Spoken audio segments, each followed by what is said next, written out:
laana za majina, wachilia Zakaria, wachilia sasa, wachilia sasa, wachilia ndoa yake, wachilia watoto wake, wachilia kwa moto. Hakuna maroho, hakuna madhabahu mabaya itafuata hii nyumba tena katika jina la Yesu.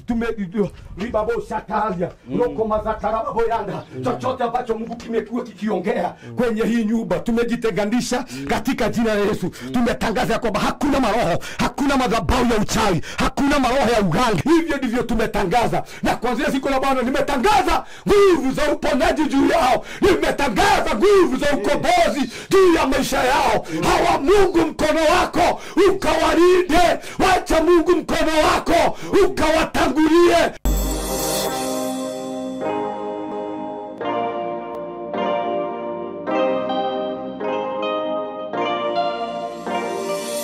Nenda kugeithia we mwega murata wakwa na mwiroreri wakwa. Maritwa makwa njitagwo Simon K. Karibu sana nda kunyita ugeni muthenya wa umuthi. Ni ngwiraga ukeigua we haria hagirire. Muthenya wa umuthi warora uguo kuria ndigucirie ni urona ndi kundu kwega muno mugunda mwega muno. Thutha wakwa warora ni njui urona all greens na ndi haha courtesy of Tayari Lands and Housing. Ndrare haha ngikurehera mugunda ungi turakwendagiria haha Kabati last week ona ndonani na thiku inya urakorwo wathira. Ino ni project ingi njeru ndakurehera iri haha Kithioko. Kuma haria ndi nginya Kithioko ngwiciria ni handu ingitengera na nginye.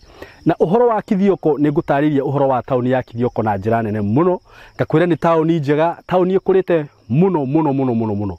Gutire kindu utangiona Kithioko, kindu o giothe ungienda. So nigukuria murata wakwa na we hau wona video ino tiga gweterera. Buroti ici cia Tayari citikaraga. Mugunda uyu ndinaguo haha thaa ici utinangiirio buroti cia 50 by 100 no hutitie barabara ya kuingira mugunda ino haha. Mugunda uyu ukomeire barabara haha kumara mine haha Ramini ukuingira o kilomita 1.5 ukorwo wi mugunda-ini.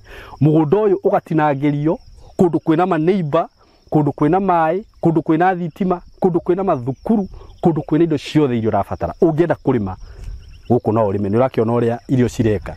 Ungienda gwaka neighbors wako hapa sio kubahatisha. Wethike na ihenya. Namba ya thimu 0715 99 99 09 0715 99 99 09. Ungienda guka ofisi ci haria Thika, ukiingira Thika hestage tutaka gatito hau o hau ni uko na building etagwo Mco Plaza building, uke ku third floor room 302 ukinye ofisi ya Tayari ku.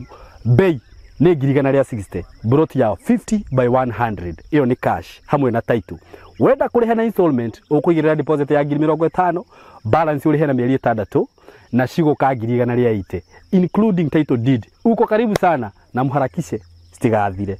Ndugetikira gutugwa murata wakwa. Asanteni sana. We mwega murata witu kana mwiroreri witu, subscriber witu. Ni ndi mwega muno. Maritwa makwa njitagwo Simon K.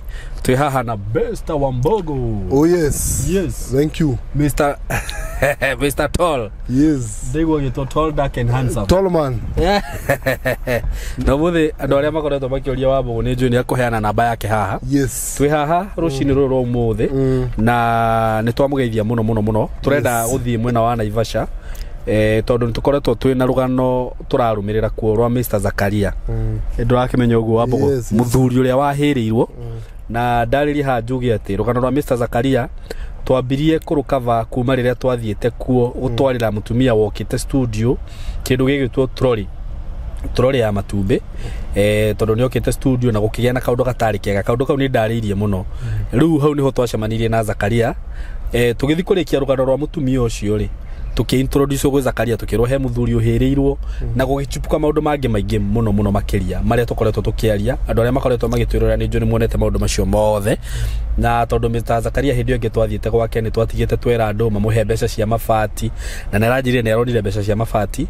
Riu muthenya wa muthi turenda guthie kuo tumenye haria maundu makinyite na tumenye nginya uria ciana ciguthie thukuru na maundu maingi uguo muikare hau erori aitu ntugo twine inyu muthenya wa umuthi twina Pastor Sam no twetereire oke haha nigetha tuhoe twambiririe thabari kuma hau hangi tuonanire na Ivasha kana te wambo yes niguo kwagiriire tondu wira ni rucini niguo kaba tuthio riu kwi rucini etiguo nigetha tugithie wega twike maundu maitu na tuhote gucoka kuri otene niguo yes so karibuni sana na mutware na ithwe aria muta subscribe ite mwitikire go subscribe nitumwendete muno asante nitugothe na ni tondu wa thabari twira ngai tutongorie mothe ni twagutia ni twambararia unene waku ni thengi ni tondu wa kanya gaka watuhe muthamaki ga gutura hindi ingi ni thengi muthamaki ni tondu wa moyo ni thengi muthamaki ni tondu wa gutwenda ni thengi ni tondu wa gututhura mwathani twina thabari iri mbere itu tuturete itura ria na Ivasha mwathani tukiumagara ni twahoya umagarani hamwe na ithi tuhithe ngai hitha miturire itu hitha destiny itu hitha njata citu mwathani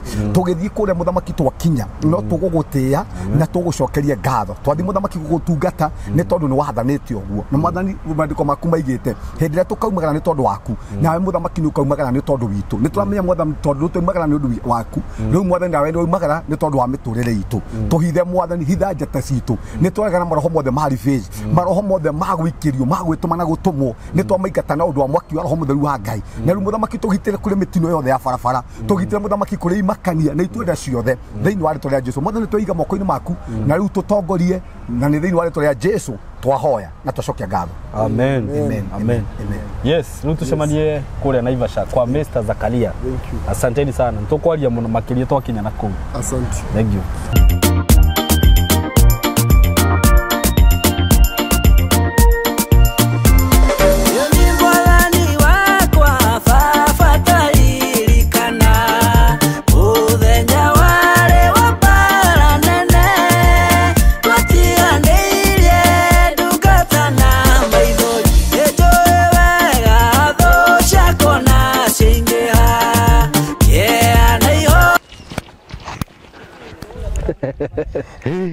hey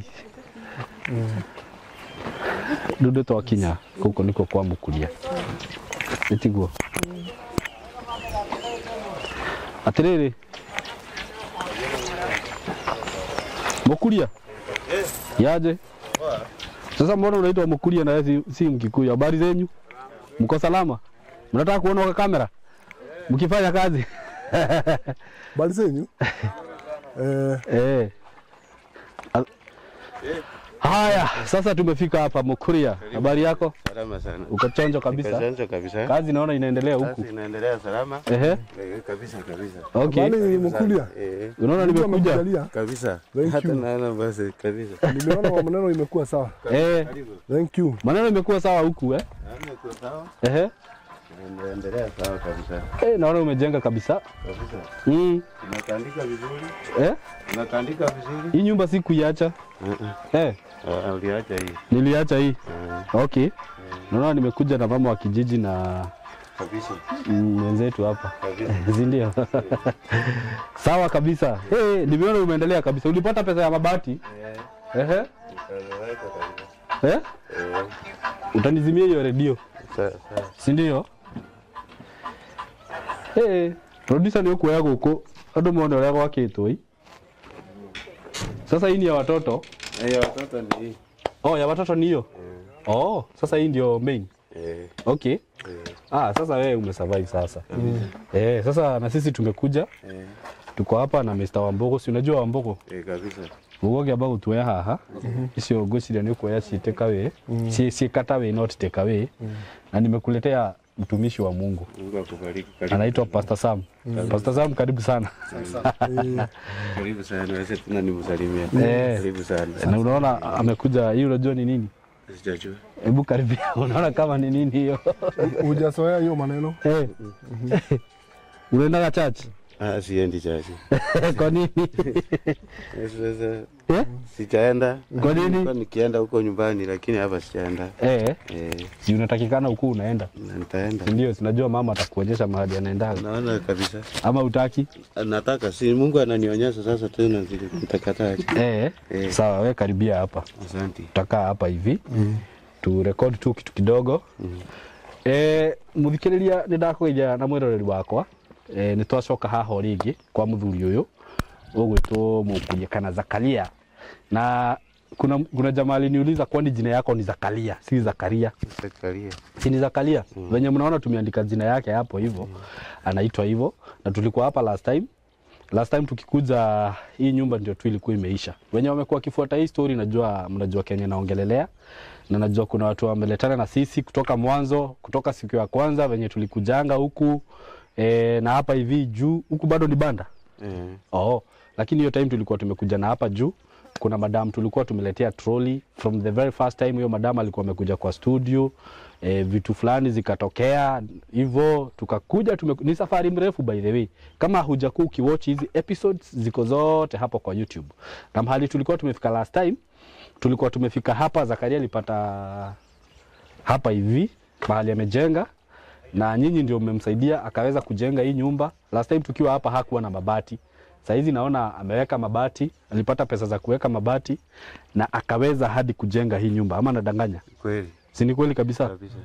So ndio maana tumekuja hapa leo ndio tufanye follow up na nimekuja na mtumishi leo ndio hata akikuja kuingia kwa hii nyumba at least hii nyumba lazima ifanywe anointing. Sasa hata zile mashida zilikuwa zinakufuata hapa tuko na mtumishi. Hata aliona hiyo story yako. Akaniambia kulingana na venye nimetazama story ya huyu jamaa kuna vitu zinamfuata nyuma. Hata huyo mtoto wako mwenye anaanguka kifafa, hiyo si roho ya kawaida. Na mimi nikasema lazima tutakuja na mtumishi wa Mungu ndio akuje aseme maneno 2 matatu na from there najua kila kitu itakuwa sawa. So hapa niko na mama wa kijiji, niko na Mr. Wambogo, niko na Pastor Sam, niko na wamam here na tuko na Zakaria. Wote watatusalimia na wakitusalimia then tutaendelea kutoka hapo. Sasa sijui tutaanzia na nani? Mr. Wambogo. Thank you. Wewe unajua ni wewe tumekuwa tukikuja na wewe huko. Thank you. Unaona mambo imeendelea aje? Iko mzuri sana. Kitu moja nimeona. Unaona hapa hapa kuna baraka. Kuna baraka. Na huyu mzee Mungu amembariki. Okay. Na ni kupitia huyu mama. Kupitia huyu mama. Kwa sababu isipokuwa ni huyu mama hangefika hapo. Sisi hata tulikuwa tumemaliza kazi yetu. Yes. Tulikuwa turudi. Yes. Nikaona mumeanza kuongea mahali nikashindwa wao wanasema nini. Si umekumbuka huyu mama? Nimekumbuka hiyo kila kitu. Alafu akatukuja akatuelezea mambo ya huyu jamaa. Kwa hivyo kila kitu imehappen. I think Mungu alimtumia kutoka hiyo siku na ndio maana kila kitu imefika hapo. By the way, ni vizuri tuambie aplisha. Kulingana na vile mama alifanya. Sisi tulikuwa tunakuja kuhudumia ule mama. Anaitwa Grace. Gladys. Gladys. Vile tulikuwa tunakuja kumhudumia, huyu mama alikuja. Akaniongelesha kando. Akaniambia kuna mtu wako hapa, nyumba yake imeshomeka. Mnaweza kuja at least muone, at least mnaweza kama kuna uwezo mtamsaidia, mumsaidie. Ni kweli. Sisi hatukuignore, tukaenda kusikiza hiyo mama. Na ndio ilifika mahali tukajua ukweli wa mambo. Sasa huyu mama hata ni yeye alifanya tujue ukweli yote ya Gladys. Juu kweli yote ilichipuka hapo. Yes. Na yeye Zakaria akasaidikia hapo. Yes. Actually alitumwa na Mungu. Kabisa. Yes. So mom, you are blessing. Amen. Glory be to God. Amen, amen. Na by the way watu watu waliniambia nikuulize hii kizungu ulisomea wapi? Utatuambia leo. Mama wako na kizungu. Ile kizungu inaongewa hapa. Na sasa hata before tuendelee na kila kitu, naweza taka tu atusalimie, kila mtu atusalimie. Pastor Sam atatuombea ndio tuanze zile shughuli tumeleta hapa siku ya leo, si ndio? Yes. Wacha tusalimiwe na hawa mama. Na yeye Zakaria ataongea kidogo. Alafu sasa Pastor Sam atatusalimia na atuombee. Ndio tumalize tuendelee, si ndio? Shika hii mama, acha nikushike. Hello everybody. Praise Jesus. Nimewasalimu. How are you everybody? We are fine, we are fine. May the glory be to God in the highest. Amen. Because we are back here. The time when we started, we didn't have anything. And the place where I met Simon and the group, it was something which was a disaster. And now through the blessings of God and the grace of God, you can see what God is doing. Amen. And one thing I would like to ask you, Simon, never tire to do anything. Amen. Because whatever you do, it's not for your own self. This is only by the grace of God. Amen. May God be glorified for that. Amen, amen. Mungu akubariki sana mama kwa kutumika na umekubali kukuwa na sisi. Hata saizi najua uko na shughuli mingi sana uko nazo saizi, lakini tukakuomba tu na ukakubali kukuja hapa. So God bless you so much na hii kazi yote umefanya isikuwe ya bure pia wewe. Amen. Mungu akubariki na akuzidishie. Wacha tusalimiwe na mama pia. Habari zenyu? Nzuri sana. Kwa majina naitwa Joyce John. Joyce John. Na mimi nashukuru sana kwa venye mlikuja mkashika huyu mzee. Tunakuwa naye kwa kijiji moja. Yes. Na mimi huwa tunafanya na mam na kuaga wa community health. Oh, when wa community health. By the way, wewe umekuwa na sisi kutoka venye tulianzia. Umeona venye tumeletana hadi hapa. Mungu akubariki sana pia wewe. Na Mungu akuzidishie. Si ndio? Zakaria? Yes. Unaendelea aje? Salama kabisa. Hao watu unaweza waambia aje sasa? Hao watu ni Kenya nitawaambia ni Mungu naombea wabarikiwe mahali wamenitoa na mahali nimefikia na mahali naendelea. Sikutarajia kweli nitafikia hapo. Nilikuwa nimeisha kabisa. Juu vyenye niliambiwa nyumba yangu imechomeka, niliisha kabisa. Hata sikutarajia, nilikuwa naona ni maisha yangu imeisha kwa hii dunia. Lakini maajabu ya Mungu akasema utanishikilia. Na vile nimeona pastor tena hapa, najua mambo yangu yote hiyo mapepo yote imeisha. Na nitakuwa kama binadamu wengine, nitang'ara, nitabatilika na naona ukweli mabadiliko imeingia, hata macho yangu inaanza kupanuka. Nasema Mungu akubariki. Karibu sana pastor. Shetani itashindwa kwa jina la Yesu. Amen. Na Mungu nashukuru umefika. Karibu sana. Amen. Koruga meha ni ndo ariri. Gaka gako niko ndiraigwa gakianirira. Ahonoke ubuthi.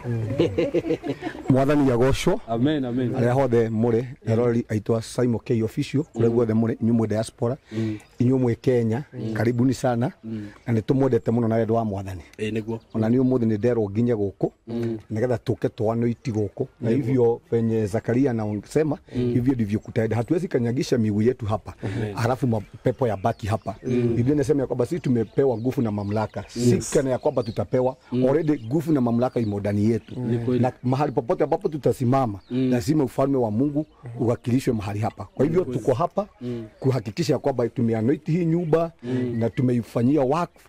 Kwa hivyo Zakaria wakiingia mahali hapa waingie pamoja na Mungu. ni kweli. Bwana asifiwe. Kwa hivyo tutawatenganisha na kila maroho. Kuna maroho huwa tunaziita maroho ya monitoring spirit. Kweli. Huwa inafuata watu. Na kwa sababu tuko hapa hawatafuatwa na maroho ya mahali ambapo wametoka. Ni kweli. Na leo watakuwa watu wengine wapya. Kwa hivyo kule guothe muri karibuni sana. Ona niko karibisho ne Simon. Ndigo. Ndĩraiga ndikwega guka. Ndigo. Tondu nĩ ndĩrenda kuona uria Ngai egwika thĩinĩ wa family ino kwa sababu kuna mabadiliko na ikiwezekana tu kidogo tu utanipia tu neno 3 minutes. Hata si 3 minutes. We have all the time. Tumekuja hapa juu ya Zakaria. Mama tujuka tutakuweka sana ama una Me, I don't know that I could say goodbye then I can go. No problem. No twambe turekererie gwiciria tungiamba kuhoya tukiambiriria tuhoere mahoya ma kwambiriria then to release mom tuhe ni agutwihoete he handu aguthiaga na tondu ni ahanda gakwi mutumia uyu ri gwiciria maundu mothe ni magukorwo me sawa. Yes. Itiguo. Ini. Tuhoe.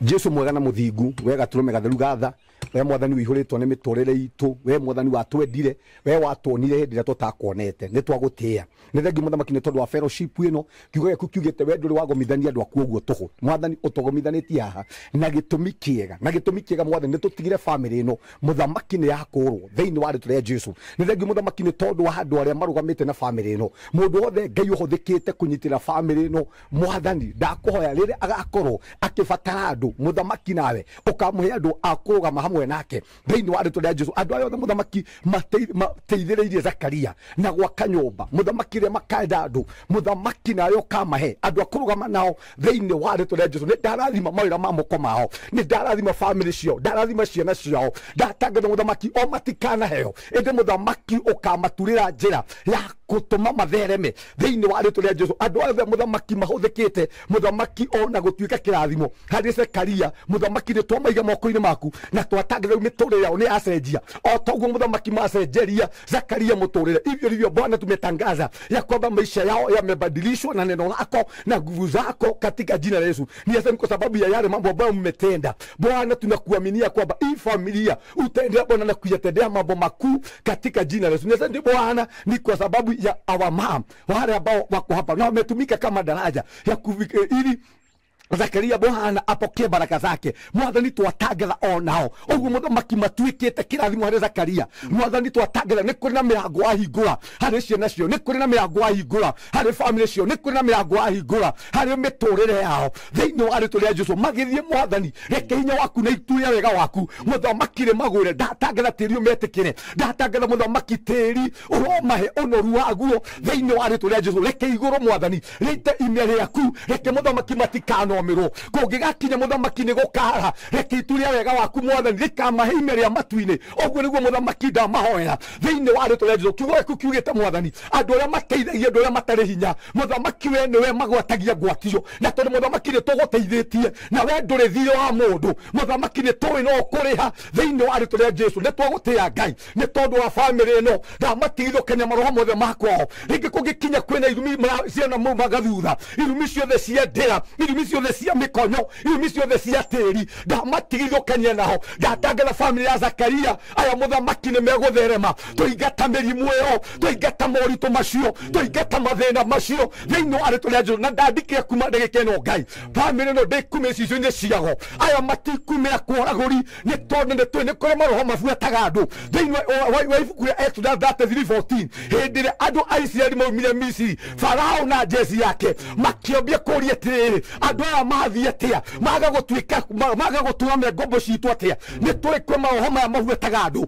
na ndatangatha ngikokore maroho maya mabuatite Zekaria kuma kwao gicagi ndamatigithukania namo na ndatangatha riu matikumwona thiini wa ritwa ria Jesu. Twamunya maitho mothe mogo, twamunya maitho mothe moraguri, maitho mothe ma andu oiru ni twamamunya riu thiini wa ritwa ria Jesu. Ni twahitha family ino ya Zekaria thiini wa guoko kwa Ngai, twameitha presence-ini ya Ngai na twatangatha kuma ndagika ino Ngai aya muthamaki makiingira nyumba ino, aya muthamaki ni arathime nyumba ino. Muthamaki ndikumira mirimu, nyumba ino ndikubuatwo ni mwaki, nyumba ino ndikubuatwo ni mathina thiini wa ritwa ria Jesu.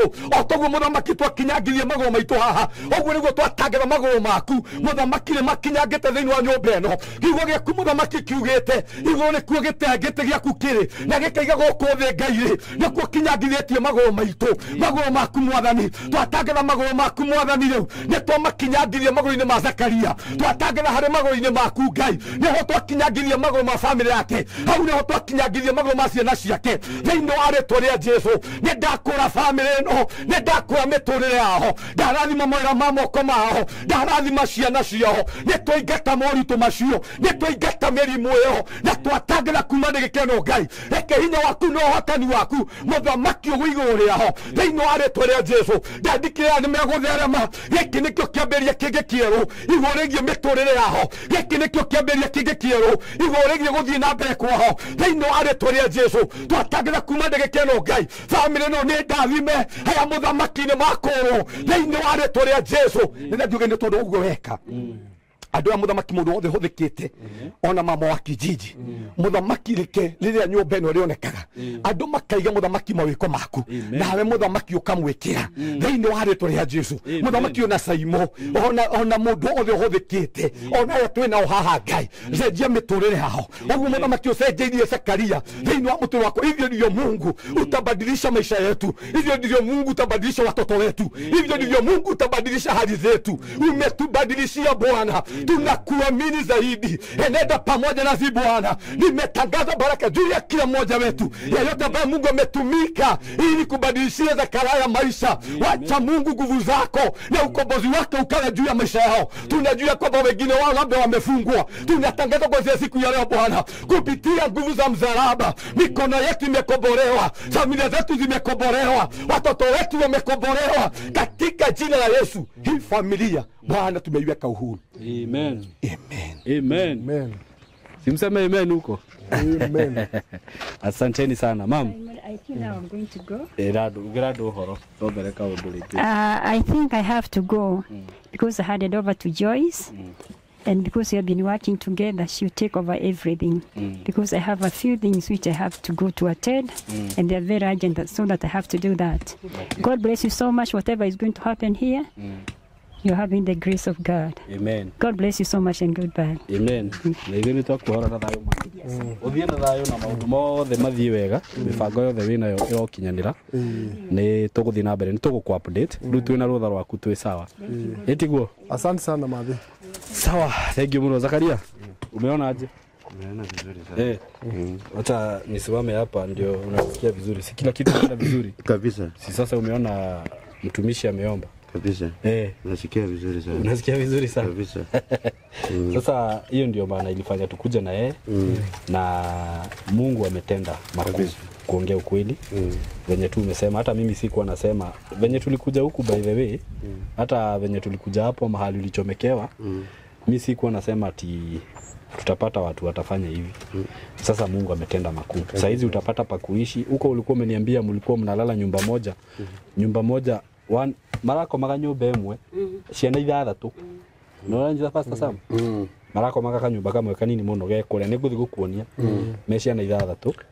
Unaona no arika no mararugira na no mararugira no mwaki uri so ni very risky tondu na kado no makie machine yo tukumetoro ni kweli unasikia Kikuyu mimi nasikia kidogo unasikia kidogo sasa Mungu amekupea nyumba mbili watoto watakuwa nakaa hapa na wewe utakuwa unakaa hapa si ndio kuku uliniambia unajengea wapi kuku hapa hivi Zakaria ahetwo ni andu guku mbeca nginya akahota kugura nguku. Mwathani arathimia andu acio. Ni si watu wamefanya kazi kabisa. Kabisa. No na inyuĩ eroreri Ngai amũrathime muno nĩ ũndũ wa ũrĩa mwĩtĩkĩrĩte kũnyitĩrĩra mũthuri ũyũ. God bless you so much.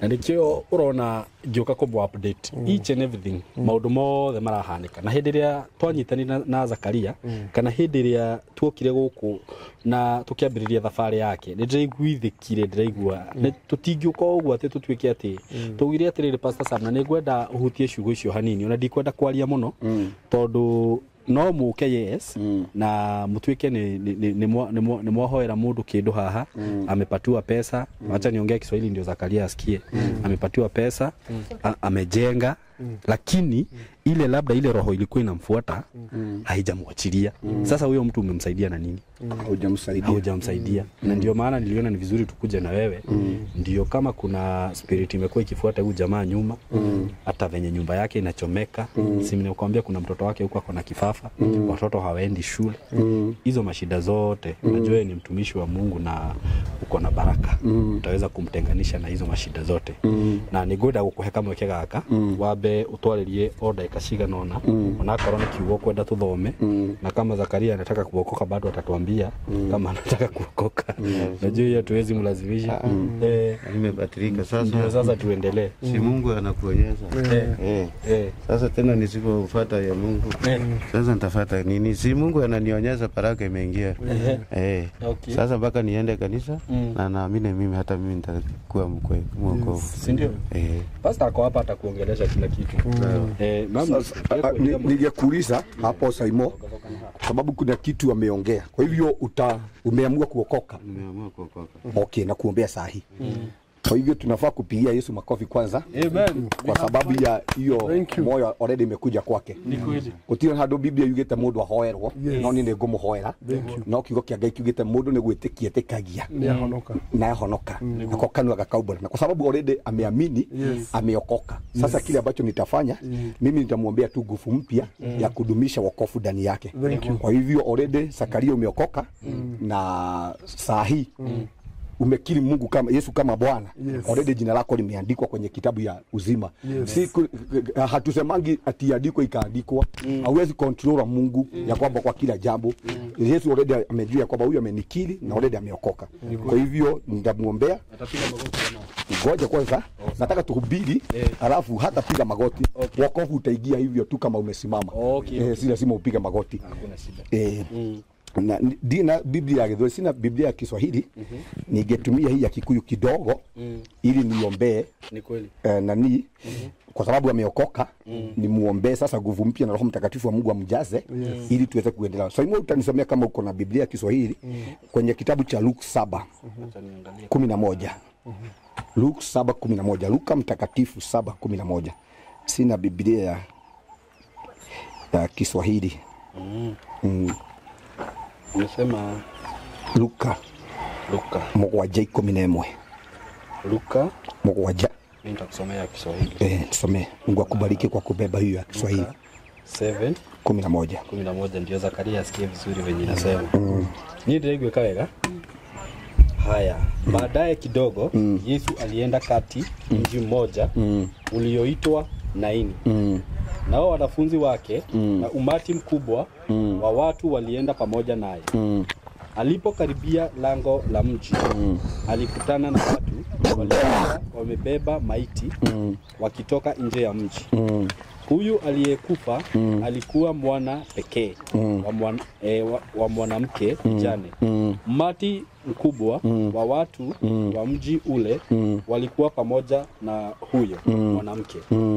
Bwana Yesu alipomwona yule mjane, moyo wake ulimhurumia, akamwambia usilie. Kisha akalikaribia jeneza, akaligusa, nao wale waliokuwa wamelibeba wakasimama. Ngoja.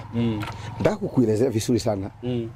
Hapa mtazamaji wetu, ukisoma kwenye kitabu hiyo ya Luke 7 hapo moja, Yesu alikuwa ametoka mji uitwao Kapernaum. Na ukiniulizia mimi kwa Biblia vizuri sana, mimi nitakwambia Yesu alikuwa anakaa Kapernaum. Kulingana na uchunguzi wangu. Alikuwa anaishi huko. Nyumbani kwa Yesu kulikuwa ni Kapernaum. Na hapa Kapernaum nitakuja kukuelezea vizuri sana kwa maana kulingana na ufanye nimefanya uchunguzi. Nitakwambia, nitakupea fact kama 7 na kwamba Yesu alikuwa anakaa Kapernaum. Na hapo kulikuwa na mtu ambaye alikuwa mgonjwa akamponya. Ni kweli. Kumaanisha hiyo siku kulikuwa na neema ya kuponya. Kama venye watu walikuja hapa kwa sababu ya Gladys, kumbe kulikuwa na neema ya ukombozi. Haukujua kile ambacho ulikuwa unafanya. Hapana, already God alikuwa amekupea hiyo neema na haugeenda nayo. Kwa sababu God akikupea hiyo neema, lazima aachilie kama imetumika. Na kile kiagenia muno ni haure akihonia mundu ucio. Koguo kware na hinya wa kuhonania. Alafu aigirari akigira kundu gwetagwo 9 na kiingo-ini kuingira uguo ri akapatana na mtu ambaye alikuwa anaenda kuzikwa. Huyu mama alikuwa mjane na hakuwa na mtoto mwingine isipokuwa mtoto mmoja. Kama venye Zakaria hakuwa na kitu nyingine, hakuwa na nyumba. Mlipatana naye kwa sababu nimefuatilia hii story na hii hadithi. Hakuwa na nyumba, hakuwa na familia na watoto wake hakuna kitu. Kumaanisha kile ambacho kilikuwa kimebebwa huku ni nini? Ni maiti.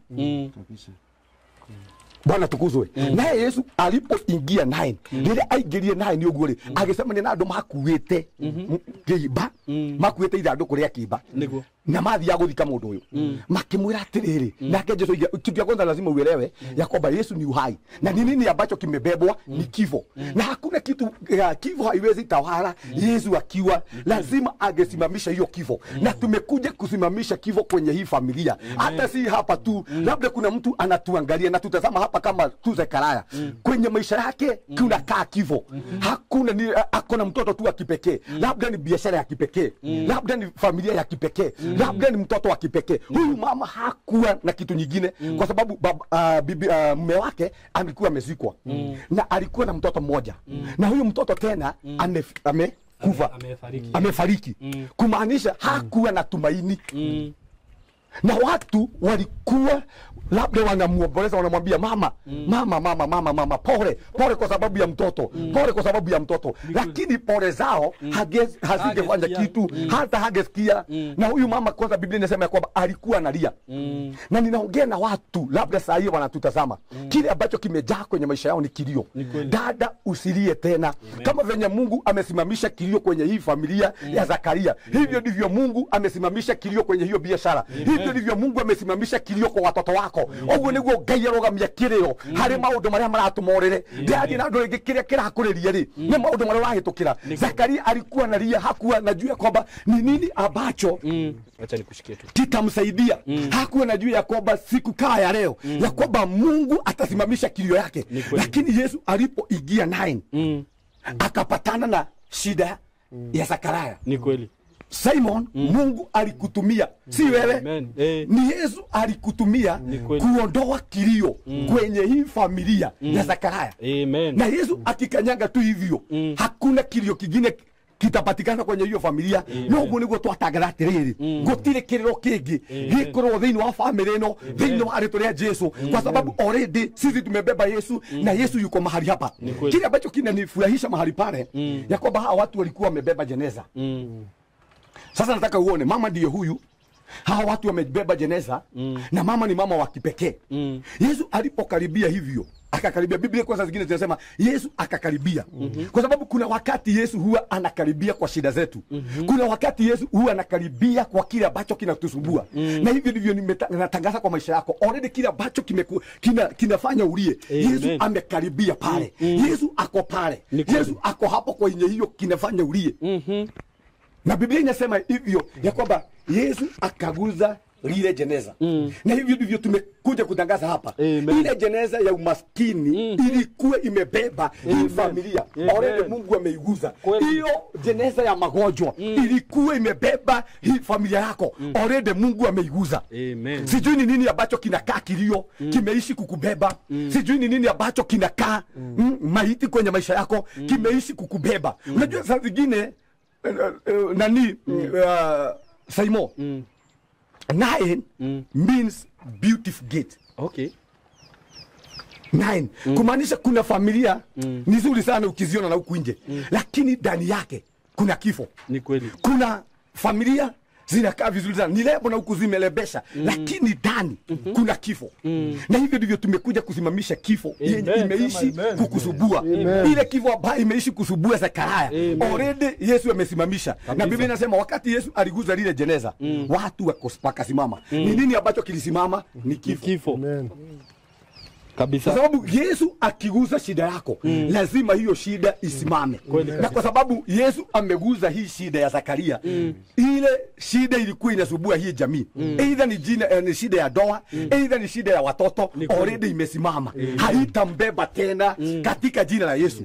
Alafu wakati iliposimama watu walisimama kwa sababu unajua shida ni nini? Ninaongea na watu ambao Simon kile ambacho kimeishi kuwabeba ni madeni. Ni kweli. Kuna watu wamebebwa na umaskini kwa miaka mingi. Wengi wetu tumetoa umaskini mahali tumezaliwa. Mimi huwa nasema na nirudie hapa hata nikienda na kuhubiri ya kwamba mimi sikupata choo kwetu. Nilizaliwa kwenye familia ya single mother. Guka yangu alikufa na 76 years. Hakujenga choo. Na alikufa juu ya njaa. Nyanya yangu akabaki akaachwa na akiwa mjane akiwa na 60 years. Na yeye hakujenga choo. Kama kuna kitu nilikuwa natamani kwetu ni tuwe na choo. Kwa sababu nilikuwa naangalia nyumba zetu, naangalia hata wakati wa mvua tukienda kwa choo unapata unanyeshewa kwa sababu ile choo nilipata kwetu ni choo yenye haina mabati.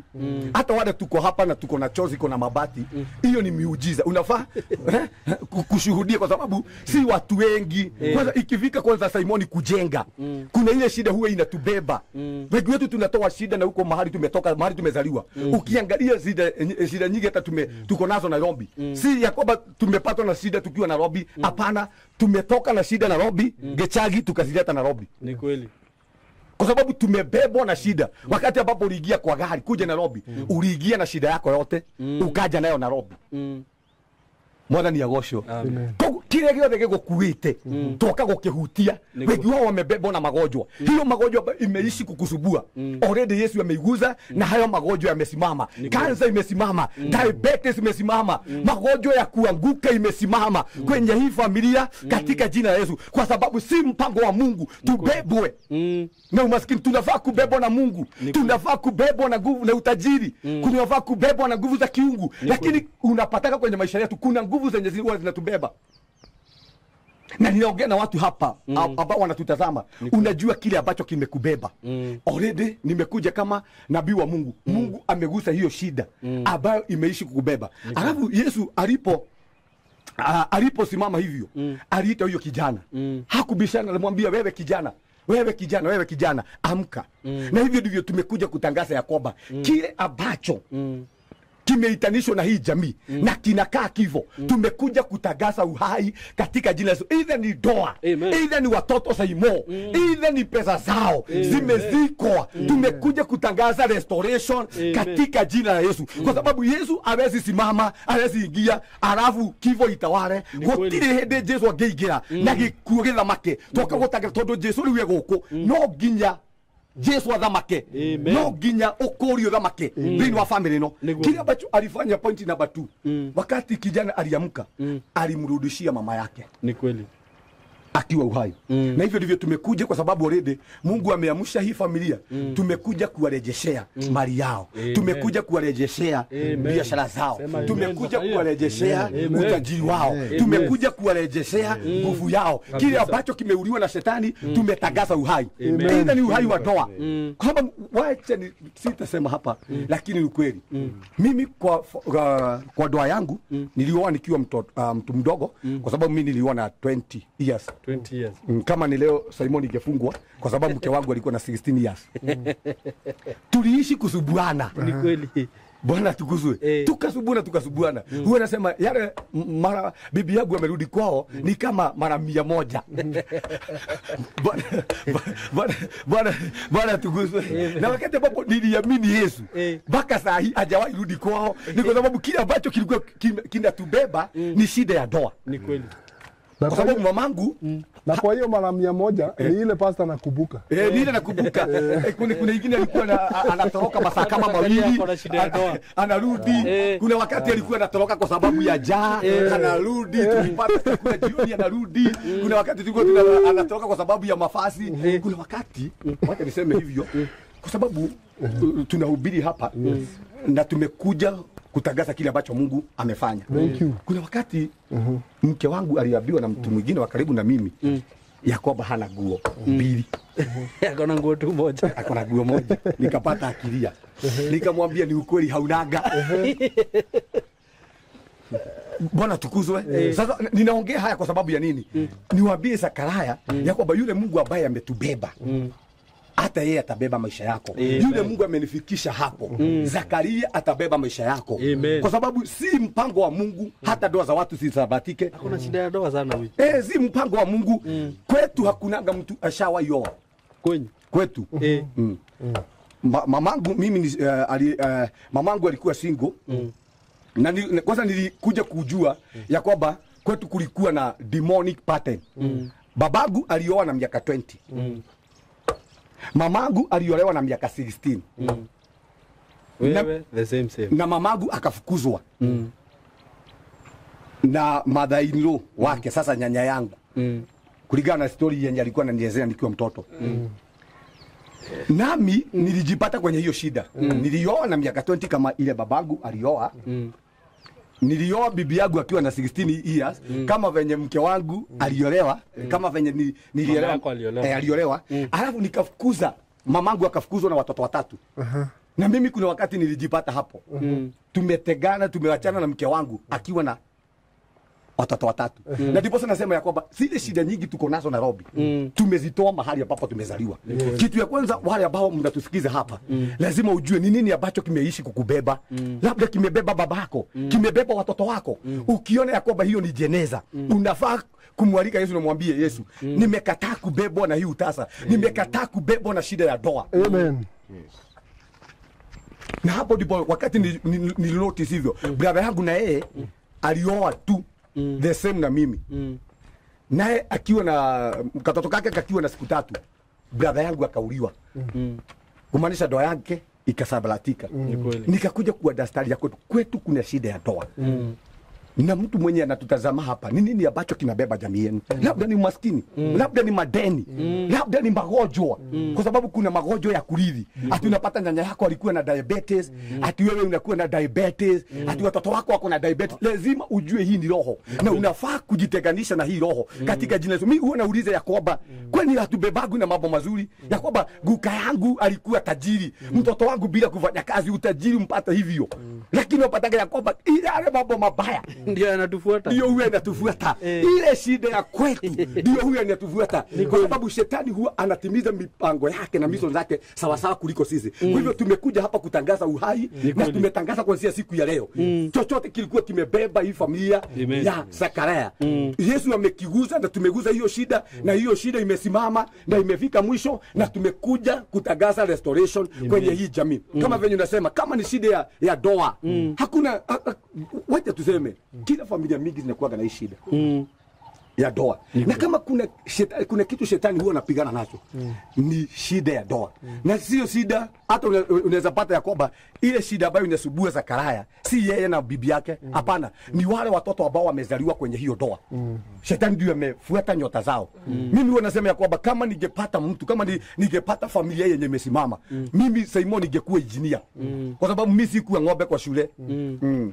Nilikuwa mtu mwenye alikuwa anajua chenye nafanya, lakini sasa hukupata watu, lakini sikupata mtu wa kunifundisha, wa kunisomesha. Sasa hivi nasoma nikiwa mtu mzima. Kwa nini? Kwa sababu shetani alielewa, akaona hii ni destiny ya Pastor Sam. Huyu mtu akisoma ataenda bali. Sasa kile ambacho nitafanya mamake waachane.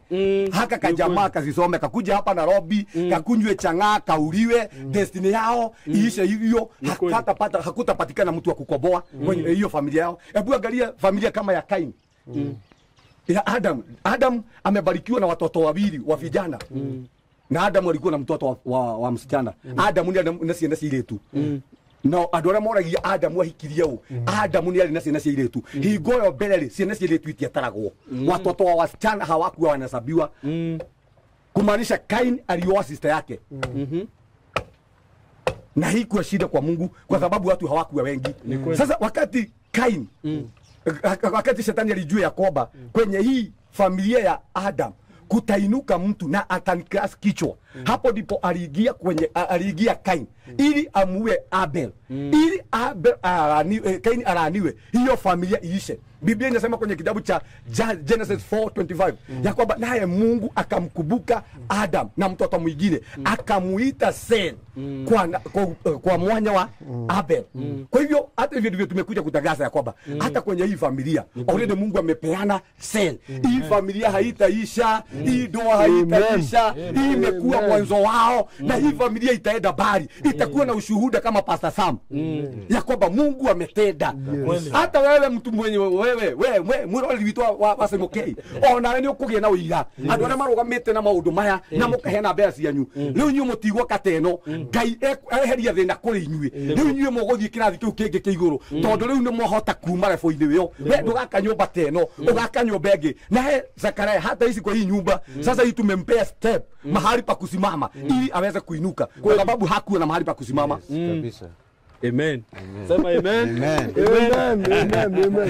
Hakuwa na mahali pa kusimama, hakuwa na rest. Sasa tumempea pumziko na mahali pa kusimama. Sasa atainuka. Bwana sifiwe. Kwa sababu tuko hapa, hatuwezi kuja hapa bure. Tumeleta nguvu za Mungu mahali hapa. Na hii familia itakuwa na tofauti na hizi familia zingine. Hii itakuwa na utofauti. Na watu wale wa area hii, mark my word, hii familia itakuwa na utofauti. Ni kweli. Hii itakuwa na utofauti kwa sababu imeanzwa na Mungu. Na already Yesu ameingia kwenye hii familia. Ni yeye amefanya haya. Ni yeye ameleta Saimo, ni yeye ameleta Wabogo, ni yeye ameleta mama wa kijiji, ni yeye ameleta mama wetu hapa. Na ni yeye ameleta Pastor Sam hapa. Mimi singejua mahali kama hapa. Ni Yesu amenileta. Mimi singejua chapa kama huyu. Sasa mimi niko mmoja wa hao watu walikuwa wanafuata Yesu. Ni kweli. Bwana tukuzwe. Waone miujiza. Na kwa sababu kuna watu wametufuata hapa. Kuna miujiza itafanyika hapa katika jina la Yesu. Na tukija hapa tutapata ya kwamba Zakaria amenunua proa, amejenga nyumba ya mawe, akona mang'ombe, akona magari kwa sababu tumempea, akona kuku mingi, mpaka na tutijie zingine hapa tunakula. Ni kweli. kwa sababu kuna mabadiliko. Yesu aliingia kukiwa na maombolezo, lakini wakati Yesu aliingia kukawa na furaha. Hivyo ndivyo tumetangaza ya kwamba kwa sababu sasa kifo imeondoka, ni nini ambacho kiko? Ni furaha. Ngai ni kuheana. Amen. Gikeno thini wa family na ndetwatangatha ona mutumia ucio ndukumugira mutumia ucio kumukora guku nyumba ona ni wakwa ndia mugirire ndahonoka hata mimi wangu sikumwendea wakati niliokoka hivyo kwa sababu siku naona ya kwamba ndoa yangu inaweza simama nikaokoka hata nilikuwa namwaminia Mungu atanipea bibi mwingine kwa sababu ya ndoa yangu ilikuwa imeharibika kabisa. Nikitoka job hivyo nilipata mke wangu na watoto. Hivyo ndivyo nimetangaza kwa Zakaria. Hata usisiadini na yeye atajileta hapa, ataletwa na Mungu, atapandwa na Mungu na hata toroka tena. Watoto watasoma, watasomeshwa na Mungu kwa sababu Mungu ako mahali hapa. Amen sana. Amen. Wow, that is so powerful. Umeelewa kila kitu. Mungu atatenda. Sitaki kuinterfere na hapo Pastor Sam. Naweza taka tuendelee Zakaria kama nataka kuombewa aombewe. Nataka hii nyumba anoint. Kama tutaenda huko kwa watoto mahali wako tuende tuombe, tuende kama tumeenda hivyo. Kana wigwa ate wabo. Etiguo. Yenda igwa atiriri. Oro cio ni mwega piu. Niguo. Mutungatiri ni ahujia wega. Na in case ona kiria kiangenia muno. Ni arathimithia nginya mwiroreri. Niguo. Ate we urutite wira uyu kana ni mucumari ugurite niguo kana ibati ugurite kana ugurite bitu imwe kana ugaikia kindu andu amaruta wira makonagia kurugirwo niguo Ngai akurathime muno. Amen. Wanyita niguo tondu gikuugire kamuingi koyaga ndiri koyaga ndiri niguo wanyita na kidogo ufanya nini ujaza kibaba undu ungi Saimo ni njuga andu aingi matigateka advantage tondu nuona mwiroreri uyu especially atumia matumaga igana 50 magana mere nginya 30 niguo no cionganiririo haria ri cikahota gwika magania ma ndagika ifati wanyita uguo andu ani andu merutire na njira nene muno na Ngai ni akumarathima muno na andu aya coke uririkane Saimo matirutaga kindu ni gukorwo ni itonga actually andu aria marutaga mbeca ici ni andu very needy ni andu matari kindu no kamushara karia mundu arona akagaya kindu akaruta taithi akawaikirie mundu uriku uyu hakura na Ngai ndagatira kwao. Amen. Ngai arorathima muno yeroreri na ari othe manyite Pastor Sam ni akumahoera othe. Nielezee kidogo tu kabla. Yes. Mimi nyumba yangu ya kwanza nilijengewa na watu. Okay. Unaona fenye mmefanya hivi? Hivyo ndivyo nilifanywa na watu wa kwetu. Okay. Kwa sababu wakati niliokoka nilibomolewa nyumba na watu wa kwetu kwa sababu huko hawapendi, hawataki wokovu. Na sitaki kuongea sana na saa hii Mungu amekubariki. Mungu amenibariki, ameniwezesha nikajenga kwangu na nikajenga nyumba nzuri. Hivyo ndivyo kuhakikishia ya kwamba Zakaria leo tumekushikilia. Mungu amekupea mahali pa kusimama. Kesho ni wewe unainuka. Kesho ni wewe utasaidia watu wengine. Na nitakwambia hapa mbele ya kamera ya kwamba vile umefanywa kwa sababu Mungu atakuinua hata wewe ufanyie watu wengine kama hivyo. Amen. Kwa sababu hautabaki hivyo. Hata wewe ufanyie watu wengine. Uria wekirwo muthi ona ikira andu aria angi. Niguo. Nogu niguo nderirwo na hivyo ndivyo huwa nafanya. Huwa nasaidia watu wengine kujenga kwa sababu hata mimi nilisaidiwa kujenga. Yes. Kweli kabisa. Thank you so much. Uko ndatuambiriria. Nataka kwanza ni muombe, alafu sasa ni anoint nyumba yako. Karibia pastor. Okay. Sema Bwana Yesu. Bwana Yesu. Kuanzia siku ya leo. Kuanzia siku ya leo. Nimeamini kile ulifanya kwa msalaba. Kile ulifanya kwa msalaba. Ulifanya kwa niaba yangu. Ulifanya kwa niaba yangu. Na kuanzia siku ya leo. Na kuanzia siku ya leo. Nimekataa shetani na mambo yake na mipango yake. Nimeamini nimeokoka. Kuanzia siku ya leo. Mimi ni kiumbe kingine mpya. Yesu nisaidie nitumike. Roho Mtakatifu wa Mungu nisaidie nitangaze kwa watu ya kwamba nimekuamini na mimi nimeokoka. Kuanzia siku ya leo kila maroho ya kwetu yalikuwa yakiniandama nimejitenganisha nayo na mimi ni wa Yesu. Wewe shetani na mambo yako na mipango yako nimekukataa mbele ya kamera, nimekukataa mbele ya watu. Yesu nisaidie. Mwathani thĩinĩ wa rĩĩtwa rĩa Jesu ugĩte mũthamaki ũrĩa wothe tũkahoera wera urogothe tukahunjiria na etekie muthamaki ni akahonoka. Na kwa siku leo Bwana nimetangaza ya kwamba Zekaria kwa sababu amekuamini Bwana, Roho Mtakatifu wa Mungu ukamjaze rimarababo shatarababoria mashatarababo makarababoanto mashatabagano. Nimemtenganisha na maono mabaya na kila madhabahu ya kwao, maroho ya uchawi, catch fire now, catch fire now. Wachilia maisha yake, wachilia watoto wake, wachilia ndoa yake, wachilia kwa moto, wachilia kwa moto, wachilia kwa moto, wachilia kwa moto. Na kuanzia siku leo Bwana, yeye ni kiumbe kingine mpya. Hata tokezea kwenye vioo vya waganga, hata tokezea kwenye vioo vya wachawi. Nimemtenganisha na maroho ya kwao, nimemtenganisha na maroho ya kurili, laana zote za mchanga, laana za majina. Wachilia Zekaria, wachilia sasa, wachilia sasa, wachilia ndoa yake, wachilia watoto wake, wachilia kwa moto, wachilia kwa moto. Na kuanzia siku ya Bwana nimetangaza Zekaria pamoja na watoto wake na familia yake wako uhuru katika jina la Yesu. Nimetangaza ule mlango ambao shetani alikuwa anatumia kufinyilia Zekaria na familia yake, huo mlango nimeufunga katika jina la Yesu. Ile kava ya Mungu umenipea, hiyo kava ndio nimetangaza juu ya watoto wake, juu ya familia yake. Wacha vita ya Zekaria, Mungu iwe vita yangu. Wacha vita ya watoto wake Bwana iwe vita yangu. Wacha vita ya ndoa yake Bwana iwe vita yangu. Nimetangaza kava, nimetangaza kava. Davo yaya, wachilia maisha yake, wachilia ndoa yake, wachilia mikono yake, wachilia kwa moto. Na kwa siku ya Bwana tukawa na ushuhuda ya kwamba Yesu umetenda. Kwa jina la Yesu Zekaria ako uhuru. Amen. Amen. Amen. Amen. Amen. Hey, sasa uko huru wewe Zekaria. Thank you. Ndio? Kabisa. Wow. Umesikia aje? Nimesikia poa kabisa. Sasa si unaona umekuwa kiumbe kipya. Kabisa. Asante sana Pastor Sam. Mungu akubariki sana kwa kila kitu. Sasa hiyo step nyingine sijui itakuwa ni gani? Nataka tu anoint hii nyumba. Na tu anoint huu mchanga. Na kwa zingine huwa tunapuuza. Lakini vizuri kuweka mark za Roho Mtakatifu wa Mungu. Ujui ni nini ambacho kilikuwa hapa. Ujui ni agano gani zimemekiwa mahali hapa. Kwa hivyo ni vizuri sana hata wale watu ambao wanatutazama. Ukijenga nyumba lazima utafute mtu wa Mungu ambaye anaaminika ili uianoint. Ona ndore mathiaga tene Jesse thini wa Israeli ndungiathire mbara-ini wina wakita nyumba njeru wiragwo uthio coke nigetha ndukoragirwo mbara-ini kwage mundu wa kumikira nyumba hiyo. Kwa hivyo tumekuja hapa kuanoint hii nyumba na tutangaze ya kwamba hawatafuatwa na ndoto mbaya, hawatafuatwa na maroho mabaya. Tutangaze ya kwamba hii mchanga imekombolewa katika jina la Yesu. Hawataota mambo mabaya, hakuna maroho ya kwao itawafuata. Najua za zingine huwa tunafuatwa na mambo za kwetu kama fenye nimetangulia kusema hapa. Huwa tunafuatwa na laana, huwa kuna watu waliongea maneno mabaya, huwa wanatuweka mark kwa sababu laana ni mark.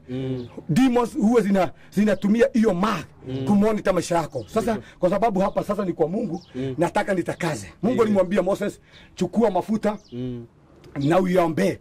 Na akamwambia chochote kitaguzwa na hayo mafuta kitakuwa kitakatifu. Kwa hivyo tumekuja kutangaza ya kwamba yeyote ambaye ataingia kwenye hii nyumba hakutakuwa na roho ya divorce. Sema tu tunasemanga hapa kuna nyumba unaweza hamia hapo uachane na mke wako. Kuna nyumba unaweza hamia hapo uwe maskini. Kwa sababu haujui kile ambacho kilikuwa kinaongea hapa pale. Kwa hivyo tumekuja hapa kuanoint huu mchanga na tutangaza hii nyumba haitaleta mauti. Hii nyumba haitaleta divorce tena. Hii nyumba haitaleta magonjwa mpaka ya watoto. Tukianoiti hivyo hakuna mapepo itakaribia hapa. Kwa sababu tumeweka mark ya Roho Mtakatifu wa Mungu. Amen. Wacha ni anoiti. Amen. Baba, katika jina la Yesu, ndio asante kwa sababu ya nguvu na mamlaka umenipea. Nataka kubariki nyumba hii na uwepo wako katika jina la Yesu. Na kuanzia siku ya leo Bwana, nimetangaza wewe mchanga, tumekubariki katika jina la Yesu. Hakuna maroho, hakuna madhabahu mabaya itafuata hii nyumba tena katika jina la Yesu.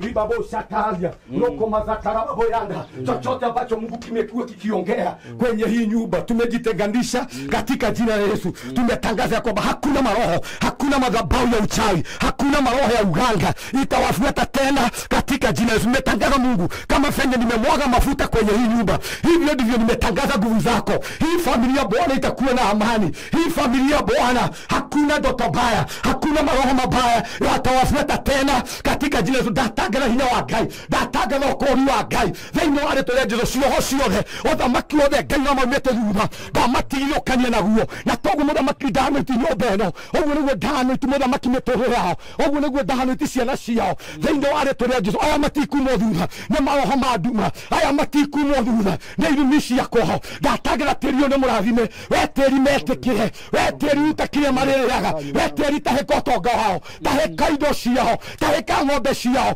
tahĩka mahiũ mao thĩinĩ wa rĩtwa rĩa Jesũ. Kĩrĩa gĩothe gĩkoretwo gĩkĩaria thĩinĩ wa tĩri-inĩ ũyũ nĩ ndagĩkiria thĩinĩ wa rĩtwa rĩa Jesũ. Ndatangatha hinya wa Ngai, ndatangatha ũhotani wa Ngai, ndatangatha kuma ndagĩka ĩno Ngai, reke hinya waku Mwathani na ũhotani waku wonekane thĩinĩ wa rĩtwa rĩa Jesũ. Mwathani ndatangatha tĩri ũyũ nĩ wakũrwo, na kuma ndagĩka ĩno Ngai gũtirĩ maroho, gũtirĩ ũthamaki, gũtirĩ ũgo, gũtirĩ ũguoko mainyeria rĩngĩ thĩinĩ wa rĩtwa rĩa Jesũ. Tweherie maki ciothe na tweheria maũndũ marĩa maumaga andũ thutha, na ndatangatha kuma ndagĩka ĩno Ngai Zakaria na watoto wake hawatafuatwa na uchawi wa kwao, hawatafuatwa na maneno mabaya, hawatafuatwa na uganga, hawatafuatwa na madhabahu ya kwao katika jina la Yesu. Nimewatenganisha na kila ufalme wa giza. Tumetangaza ufalme wa Mungu ukatawalie mahali hapa. Nimetangaza nguvu za Bwana zikatawale mahali hapa. Wewe Bwana onekana. Nimekomboa mchanga wao, nimekomboa watoto wao, nimekomboa ndoa yao. Wacha Mungu kukale na ushuhuda kwamba umetenda. Nimetangaza mabadiliko, nimetangaza mabadiliko, nimetangaza mabadiliko, nimetangaza mabadiliko, nimetangaza mabadiliko, nimetangaza mabadiliko, nimetangaza mabadiliko. Na kuanzia siku ya Bwana, wacha kukawe na ishara ya kwamba Mungu umetenda. Nimebariki sana familia ya Zakaria. Nimetangaza kafa juu ya watoto wao. Nimekataa magonjwa, nimekataa mipango ya shetani, nimekataa roho ya wivu, nimekataa kila nguvu ambazo zimekuwa zikifuata hii jamii katika jina, kwa sababu Mungu ameokoka. Nimetangaza mchanga wake umekombolewa, ndoa yake imekombolewa, watoto wake Mungu amekombolewa kwa jina la Yesu. Wewe mchanga uko uhuru. Amen. Amen, amen. Wow. Piga makofi Zakaria. Wow. Kuja hapa Zakaria. Wow. That was so good. That was so powerful. Na ndaigwa ndake na muno. Umefeel aje Zakaria? Ongea tu kidogo pia wewe. Nasikia vizuri. Mambo yote imeendelea. Naona baraka imeingia kabisa. Ndio. Kabisa. Na najua kila kitu imekuwa sawa. Unajua kama venye Pastor Sam anasema kuna maroho hii hufuata mtu kabisa na inaandamana na mtu kabisa. Na hata unaweza pata watu wanaweza kusaidia sana. Watu wanaweza kupea mamilioni. Yuka ni huko hapo. Watu wanaweza kupea mamilioni. Hata upewe milioni 10. Shika hizi milioni 10 uende ujenge na ufanye kila kitu. Lakini kama haujatenganishwa na maroho zingine, hiyo pesa itakuwa tu ni ya bure. Utatumia hizo pesa na njia mbaya, tena urudi tu mahali ulikuwa. Na ni watu wengi sana wamesaidikia hapa. Mtu anakuja hapa, anapeana story yake na Mungu anambariki, anapata watu watambariki. Lakini after some time, after 6 months, 1 year, unasikia mtu alirudi tu kwa ile shida alikuwa. Anaanza kukupigia tena. Saimo, nilikuwa nimesaidika lakini juu kuna maroho yenye hajatenganishwa nayo. Lakini wacha nikwambie, inaweza kuwa labda watu hawakukupea mamilioni, hawakukupea kitu kubwa, lakini hao watu walifanya vizuri, wakakupea pesa, ukajenga haka nyumba, sasa umepata mahali pa kuishi. Na juu ya venye umeona Pastor Sam amefanya kuanzia leo, uone njia zako sasa zimeanza kufunguka. Ile kitu yenye ulikuwa unafanya, hiyo mayai tulisema utakuwa unauza. Unaenda unaona umeuza troli kama 4, uweze kununua troli nyingine, ununue troli 3, 4, 5, 6. Nema? Yes. Upate umekuwa sasa umekuwa tajiri huko. Hata umekuwa distributor ya mayai. Yes. Ndio. Juu hakuna haja usaidie mtu na ujadili na ile kitu yenye inasumbua maisha yake.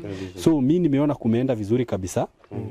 Na venye naweza taka kusema na nilikuwa nimesema last time, Gladys alikuwa ametumika kama njia ya kubadilisha maisha yako. Juu mimi naamini kuanzia leo maisha yako imebadilika kabisa.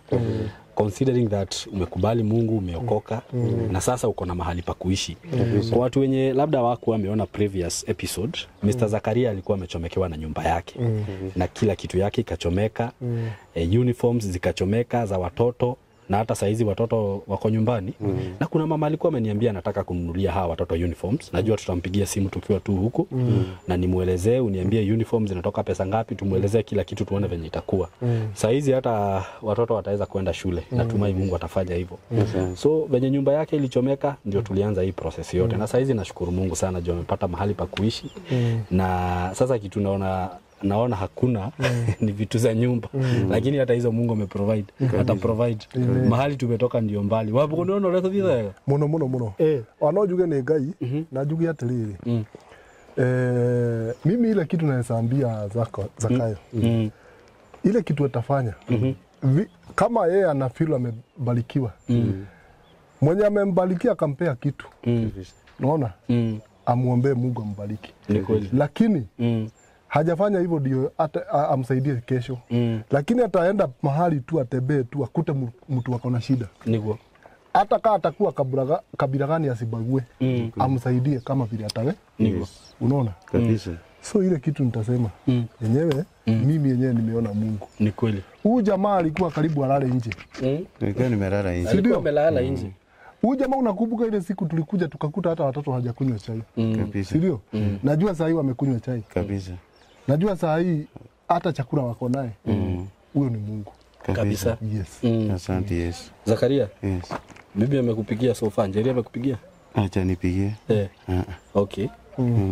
Tangia siku alinipigia mpaka sasa hivi wacha nipigie. Sasa saa hizi ni nini hauna huko? Hapa kitu kenye sina ni marashi ya vitu vya nyumba kama marashi ya kulalia. Marashi? Vitu ya kulalia. Malazi ya kutandika. Mattress, blanketi, vitu kama kitanda na vitu kama hivyo. Hizo hauna. Sasa kitu yenye tutafanya, juzi tumefanya kazi yenye ilikuwa imetuleta na jokelie mwiroreri wothe ngatho. Mtu yote mwenye anatutazama namshukuru sana na mtu yoyote mwenye amecontribute kwa Zakaria, God bless you so much. Na sasa hatutamwachia tu hapa. Hatuwezi mwachia tu hapa. Huyu jamaa alichomekewa na kila kitu. Nyumba yake ilichomeka, kitanda ilichomeka, kila kitu ilichomeka. Sasa amepata mahali pa kuishi, amejenga, lakini sasa hana kitu hata moja ya kuweka kwa nyumba. Hana kitanda, hana mattress, hana nini. Hata zile zenye nilikuwa nimeona wanalalia huko, si ati ni vitu unasema ni mzuri wanaweza hama nazo hapa. Zimeisha sana. So kama uko hapa by the way unaweza afford kuwabaia mattress. Uko na watoto wangapi? 6. Ako na watoto 6. Kuna wasichana? 2. Na wavulana. Kwa hivyo tunataka mattress kama ngapi? Nikipata 3 itatosha, nitaweka wawili. Mattress 3 ziko sawa. Hata vile naona Saimo, si unaona kuna kasichana kadogo kakona katoto kadogo kakona shida mgongo. Huyo lazima alale peke yake. Ni kweli. Hawa wengine walale kwa mattress bili wekwe ishikanishwe.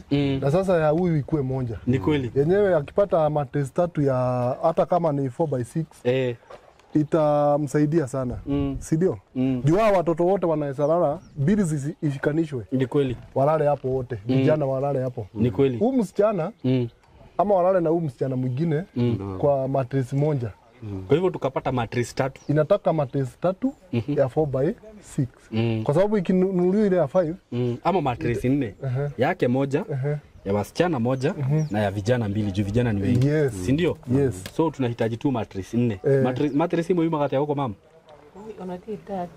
Ndoe. Mattress njegari. Yuma kuma metale kuma 7,000. Yara itharairi gukira uguo. Yara itharairi. 6,500. Ai acha. Mattress njega tha ici. Ina goro. Ona kama mattress kangi mahe service hanini. Kutoka 7,000. Ugo ciuma gai? Ugo zina goro. Ya 4x6. Hiyo ni namba.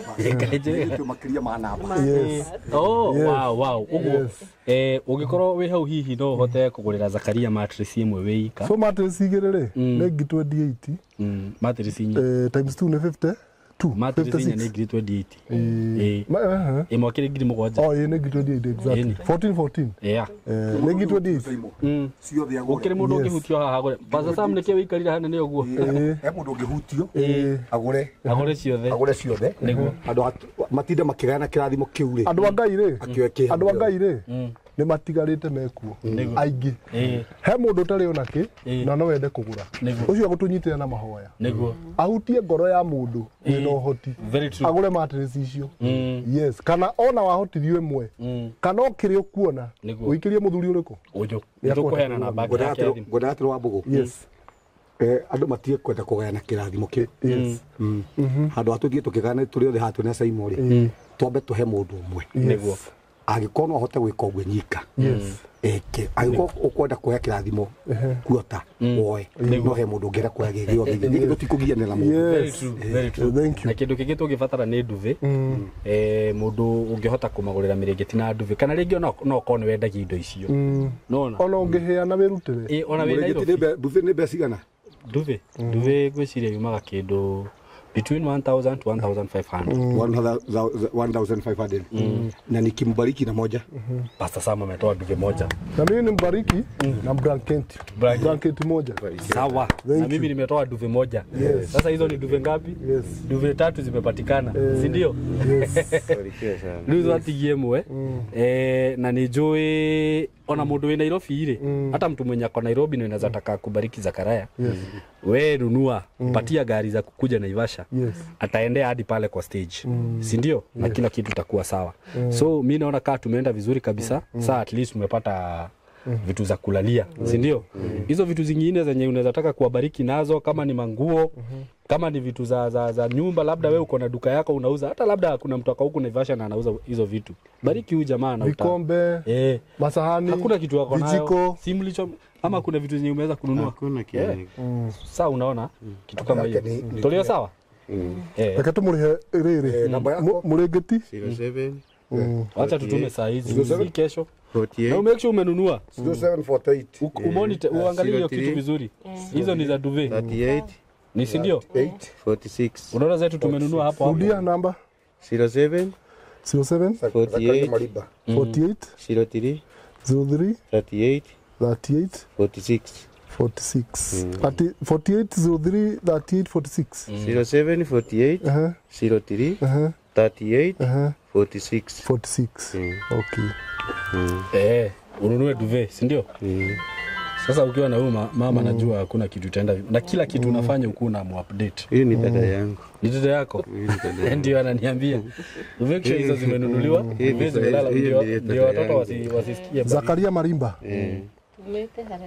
umete haraihu nake umwe miaka igana no ukuhiriria haha hanini zimekuja haya mukoretwo muikarite nake ni kwa ihinda rigana atia hihi kuma 2013 na ndronie ni kanda njega andu ni mamiendete muno guku ni mwega ndari maundu maingi niguo ni ndimurugamirire nginya ciana icio ciake igiuka kugimara ni ndamunyitiriire ngetha andu tugicanga irio ona arugagirwo ku muci haya wow ndetha irio kuri andu itura riu ndahurire andu itura uguo athuri mena ndina kaundu ndirenda gwika nĩ gwĩka wega biũ ngimurugamirira ciana ciathirĩire ithatu uguo cikigimara ni hari we magereza cukuru ucio disable kau kangĩ rĩu eko rĩu ngimurugamirira makigimara na tugiteithia kau kangĩ gakiona sponsor gagithii magereza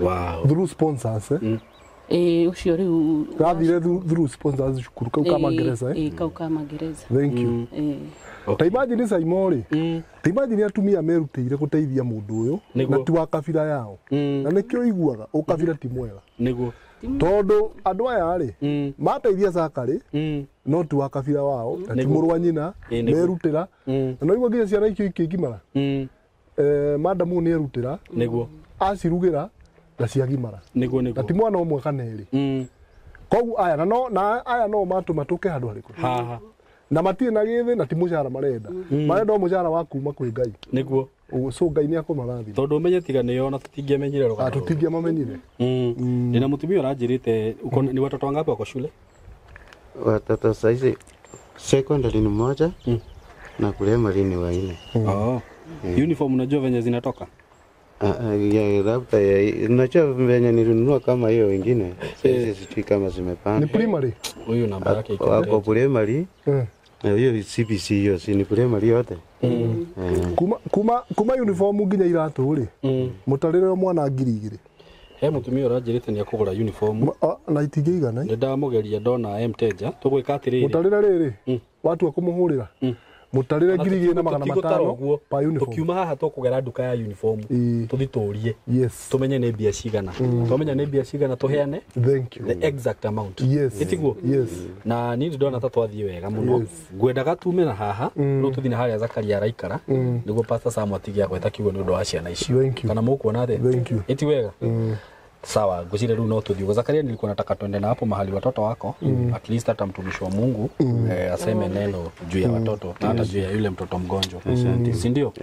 Yes, thank you muno. Twi haha na wabuguka haha twambe tutigo haha hanini. Yes. Twina wabugu hanini na Zakaria. Twi haha na nitukoretwo tuthiite wega thabari ino. Twina Mr. Tall Dark and Handsome. Ni niguoretwo Tall Dark ni hetwo ritwa ringi. Ndeigua makijita Tallman. Tallman. No ria kwa Zakaria hata unaweza panga watu huku ndio acha umewapanga vizuri alafu tuende, si ndio? Utakuja tu saa hii, si ndio? Naona kuna watu wanakuita hapo. Ndio uwapange kidogo. Si ndio? Ndio tuende kama tumeenda sisi wote. Yes, twina Mr. Tall Dark and Handsome, Mr. Wambogo. Na ni thengi muno ni uri ukoretwo rehanite nani thiini wa thabari no. Kuma riria weroreire rugano rwa mbere no kinjira ni guka guteithia Gladys. Na ona wakorwo ria gwathire ndwakuire ngoro.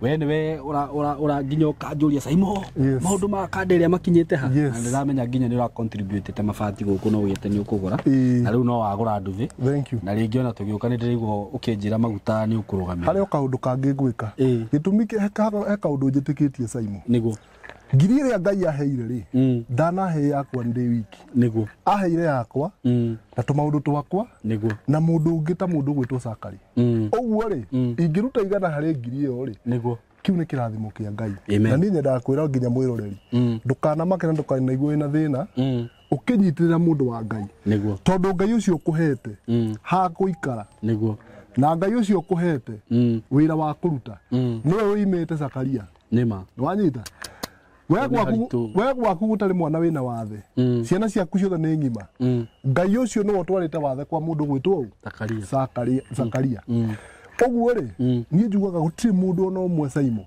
uturagia maru make akahoya thina ndindi ndaigua ithuothe tunaga maru tukera Ngai atuonekanire aturathime tugie na ugima mwega wa mwiri tuone irio cia kuria ciana citu ithome tugie migunda na twake manyumba. Very true. We kana ore wehitho kaigwa mundu uguo ndahoya thina ndahoya mirimu urwaigua we gutire gutekana Ngai ni nirambia ni cingihire gutire kurigwo ni ini ri ti kuhoya kwa mundu ti wici ya mundu mundu ni gubikora ekoraga na Ngai ekaga undu wothe na itumi ciake niguo ndakwira ati mwiroreri nikio ndirahoire ndauga ati turekere mundu gwitwo Gladys etagwo Gladys turekere mundu gwitwo Gladys arahuthirwo ni Ngai nwanyita akuhenie urakare Saimo arakare atue matua ma gwikinyia ground nigetha gokia menyane na Zakaria nigetha Zakaria ateithike koguo ni no njuge atiriri andu ane mekaga wega Saimo niguo ni kunyitira mundu uriku toyo na to uyu marutaga wira wake Ngai ni ahutagia ngoro nyingi niguo nwanyita na ni atumagira mundu andu a roho wake aguteithania nake koguo kindu giothe rutaga ukiheana kaba we uraheana ukira uraheo nima gitiuragira Ngai akuheaga kindu naki na ndekuhega story kakwa ngwire haria nyanjiriirie haria nginyite kirigo tureka next ona Ngai ni ahete hinya wa kuona nginya haria athie thank you na mundu ria ndirona andu makinjuria niki Wambugu wekaga na niki na Wambugu ni endagia material cia gwaka thank you ungienda material cia gwaka kindu ta mahiga muthanga ona ni ananyenderia handu na gituma ndikahenio handu ndendete kuhenio thank you reke ndarie mwiroreri maundu maria njikaga wa mbere maundu maria njikaga wewe nja kana we diaspora ni wenda kugura kia guku wa mbere to gwaka kana material cia gwaka ni njunguzaga kia giaku tukamenya kana gisawa niguo kana ni uhenetio na njira ya guthie Survey of Kenya kuthuthuria kuma deed plan wanyita niguo tugathie kundu gwitwa the house tugathuthuria kia giaku kana counties niguo wanyita tugeka sachi cigana nginya gwakajo tukamenya kia giaku gi sawa tukenjĩrĩria gũita material tũgagĩitĩra material harĩa hagĩrĩire na tũkĩmenyaga hau ũraka na wa mbere gũthuria kia giaku ndũgake kia kĩene nĩguo tondũ waka kia kĩene mwene nĩ agũka gũkũmũmũrithia nĩguo na ndũrona kĩndũ kĩũru Saimo tũthiĩte kia giaku ũgaka ũgakinya rento kana ũkarĩkia ũkĩhaka rangi mwene akeyumĩria akwĩra gĩkĩ ti gĩaku mũgĩthiĩ kũrora ndamba cia taito kia giaku nĩ kĩu kĩ next nĩguo ũkaria na mwene ũkamwandũkĩra kengũhe kĩrĩa agakwĩra niĩ ndiũĩ atĩ kwenda agakwĩra no ũmũmori no ũmũmorire nyingĩ andũ magakorwo ũkĩhũra nyũmba yaku na kĩ hathara rĩu nĩ tũtuĩragia tũkamenya hau ũraka nĩ haku maũndũ macio kĩndũ kĩngĩ nĩtũitaga mũthanga mahiga material ciothe cikorainie na mwako cia mwako wanyita maũndũ macio mothe nĩ ũroraga yes nĩ ndĩroraga maũndũ macio mwĩroreri ndagathiĩ tondũ nĩwonaga Saimo kwĩna andũ mekũrĩa Qatar wanyita nĩguo me Saudi matuĩtwo ngombo nĩ Mwarabu mokĩraga makamatungata ta ngombo mũndũ ũcio erutanĩrie atũmĩre mũndũ wĩ gũkũ kanyamũ acoke agũrĩrwo mũgũnda ũtarĩ mwega nĩguo nĩ ũru agĩũka gwaka igue mũgũnda ti wake aigue kĩati gĩake nĩwanyita nĩguo mũndũ ũcio ngoro yake ĩngĩkorwo ĩngĩkorwo inamĩte mũno ũguo nĩtũchungucaga tũka make sure harĩa ũraka nĩ handũ hagĩrĩire nĩguo na kĩrĩa ũrakĩrwo nakĩo kĩna standard ĩrĩa yagĩrĩire nĩgetha ndũkanerire nĩguo wanyita mahe namba ya thimũ thank you na namba yakwa nĩ 0722 249821 nĩmamenya namba ĩyo rĩu enjoy nĩ ũkũhũrĩrwo mũno 0722 249821 ĩyo nĩ namba ya Wambugus rĩu tũgũthiĩ na kule Zakaria umefunga nyumba kabisa sasa nyumba za kuku umeniambia unajenga hapa hii nyumba ya kuku nataka nijenge hapa si ndio okay sasa nilikuwa nataka twende huko kwa watoto naona ni hali ya waka nyumba hii ni hau atikie na thina na uko na shamba kubwa sana hapa hapo utafanyia vitu mingi Zakaria Mungu atakubariki kitambo kazi ya mai bado inaendelea okay hakuna shida na Mungu asaidie Mungu amesaidia kitambo na ingia kwa hali alinitoa akaufikisha hapa ndio alinisaidia si ndio Mungu aguse roho ya serikali siku moja hii shamba wampe taito ikuwe yenyu na hata kama hamtapewa ubarikiwe uweze kununua yako sasa ndio sasa nataka huyu ni nini askari yangu ananipenda askari yako hii lakini huyu askari yako naona umwangalie vizuri sasa mtodhi na haria kuja mutigeti kwa wega nowe mwiyoko rĩrĩa ndĩna gĩkeno iria ndikae kũriganĩrwo nĩ mwĩhokeku mũteithia wa arĩa atheru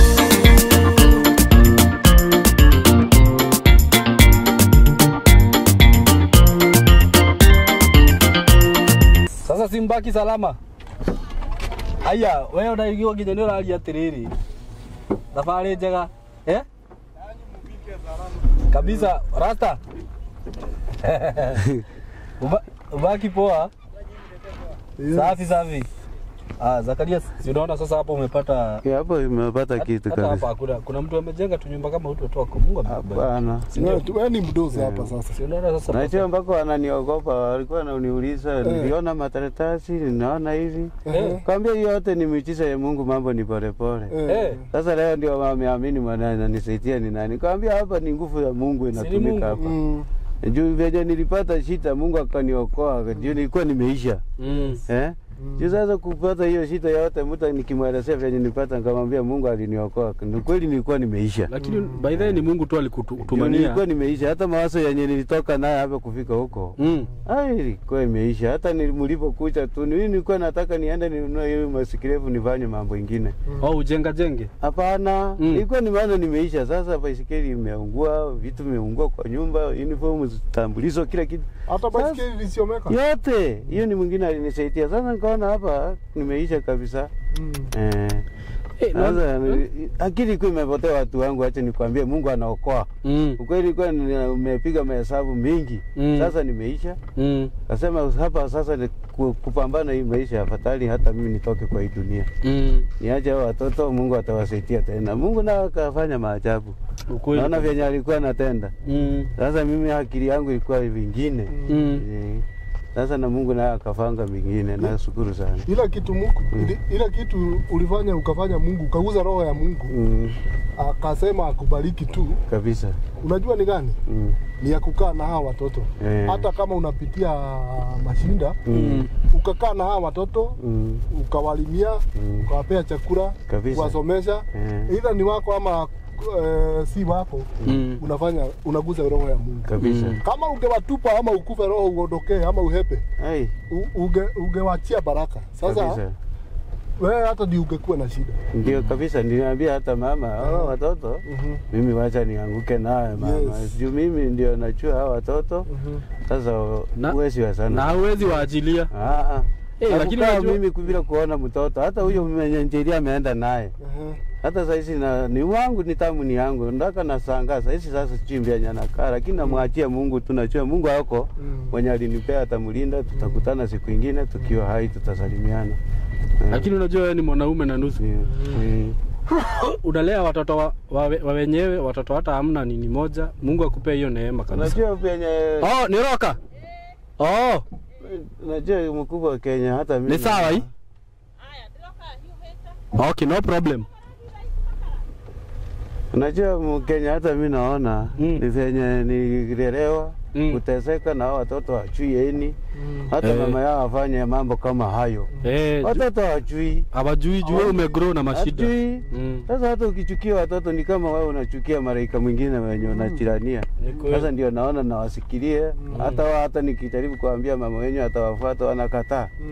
Sasa naona kuna wakati niliwaambia aliolewa akaenda akaniachia watoto hapo. Wakasema? Akaenda tena wakafika huko si waliruti. Akasema hapa tukai. Habari zenyu?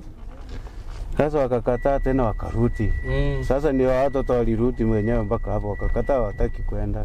Mpaka sasa kitu yenye utafanya ukiweza tu nyumba nimeona sasa mnaweza hamia huko anytime soon, si ndio? Gihama tu huko Mungu akisaidia upate hizo vitu za kulalia na nini. Sasa wewe jitume kwa hiyo kazi ya mayai. Na usiku hiyo kazi yenye bado ulikuwa unafanya huko si wanakulipa? Na nilipalipa wadogo. Hiyo ya usiku. Si ni hao tu wachirani wanyo wako hapo karibu. Sasa unaona hata umewakaribia. Usiache kuifanya. Mungu atabariki tu hiyo kazi ya mikono yako.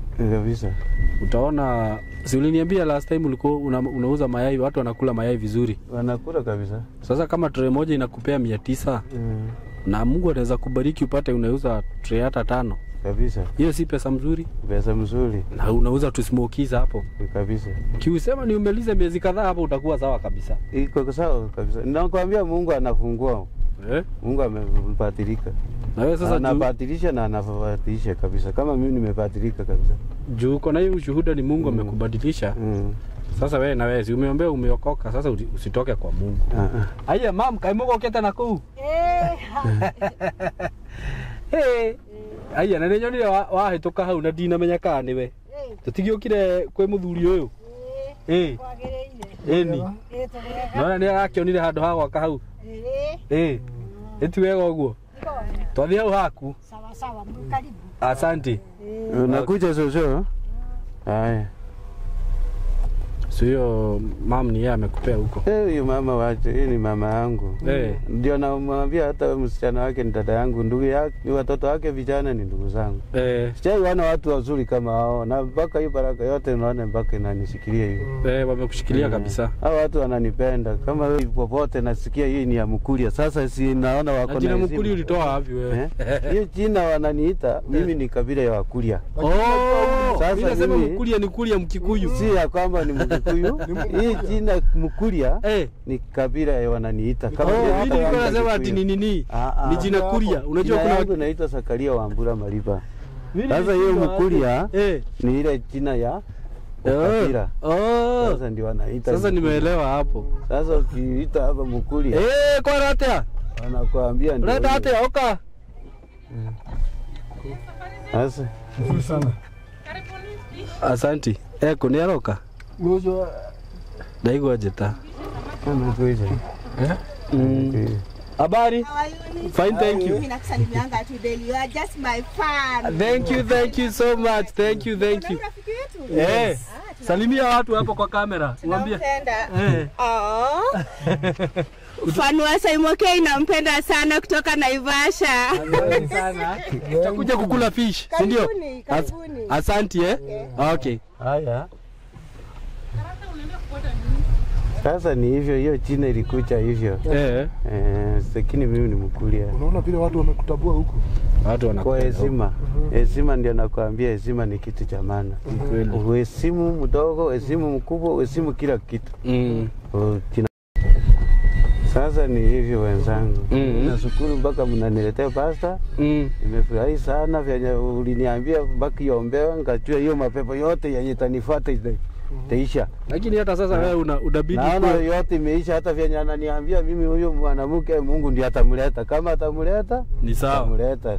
Na wewe sasa mleta, mimi nitatuza watoto mpaka siku ya nyata ukucha wapate wakiwa hai. Juu watoto hana hata wewe uko unajiombea sana kabisa, sasa. Mimi ndio najiombea kama kabisa.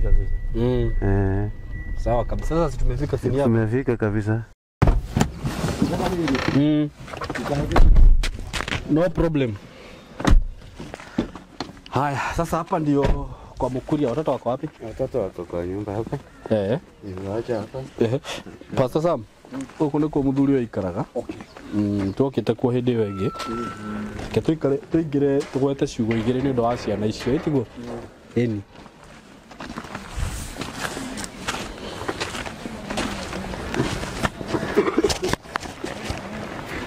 Uko niko muthuri wa ikaraga. No araikaraga nyumba iyo yaheire iharia. Yaheire yo yothe ukakiheo kanyumba kanini muno. Araikara na ciana ithathatu kuu. Ciana ithathatu. Na ciana ithatu ti ciake. Mundu ena ngoro yake. Ni cia mutumia ucio ahikitie. Ndio na mundurume ucio ndacingataga. Na ena mwana ucio riu kiria. Mwana ucio wina wathe, ucio wina kibaba. Nona no ure wi haria nja. No ngigweta kiugo ni wega muno. Nena nguku ti ciao ici. Nguku ciake no ithatu aragurite haha. Sasa tumefika kwa Mkuria. Uniambia anaitwa nani huyu? Simeon Nchagwa. Haongeagi, si ndio? Habari? Uko salama au wengine hawako? Mwingine ameenda kwa dada yake hapa. Kwa sasa ngwiciria ukuhoya guku. Mahoya ni makuruta wira. Ndio nakuria maraikara. Ni uko uko producer? Ingia tu ndani. Tena Nchagwa. Igira ugo bogo. Tu niko maraikara, uko niko maraikara. Tunaona Ngai ni ekite wega. Ongerera kiria.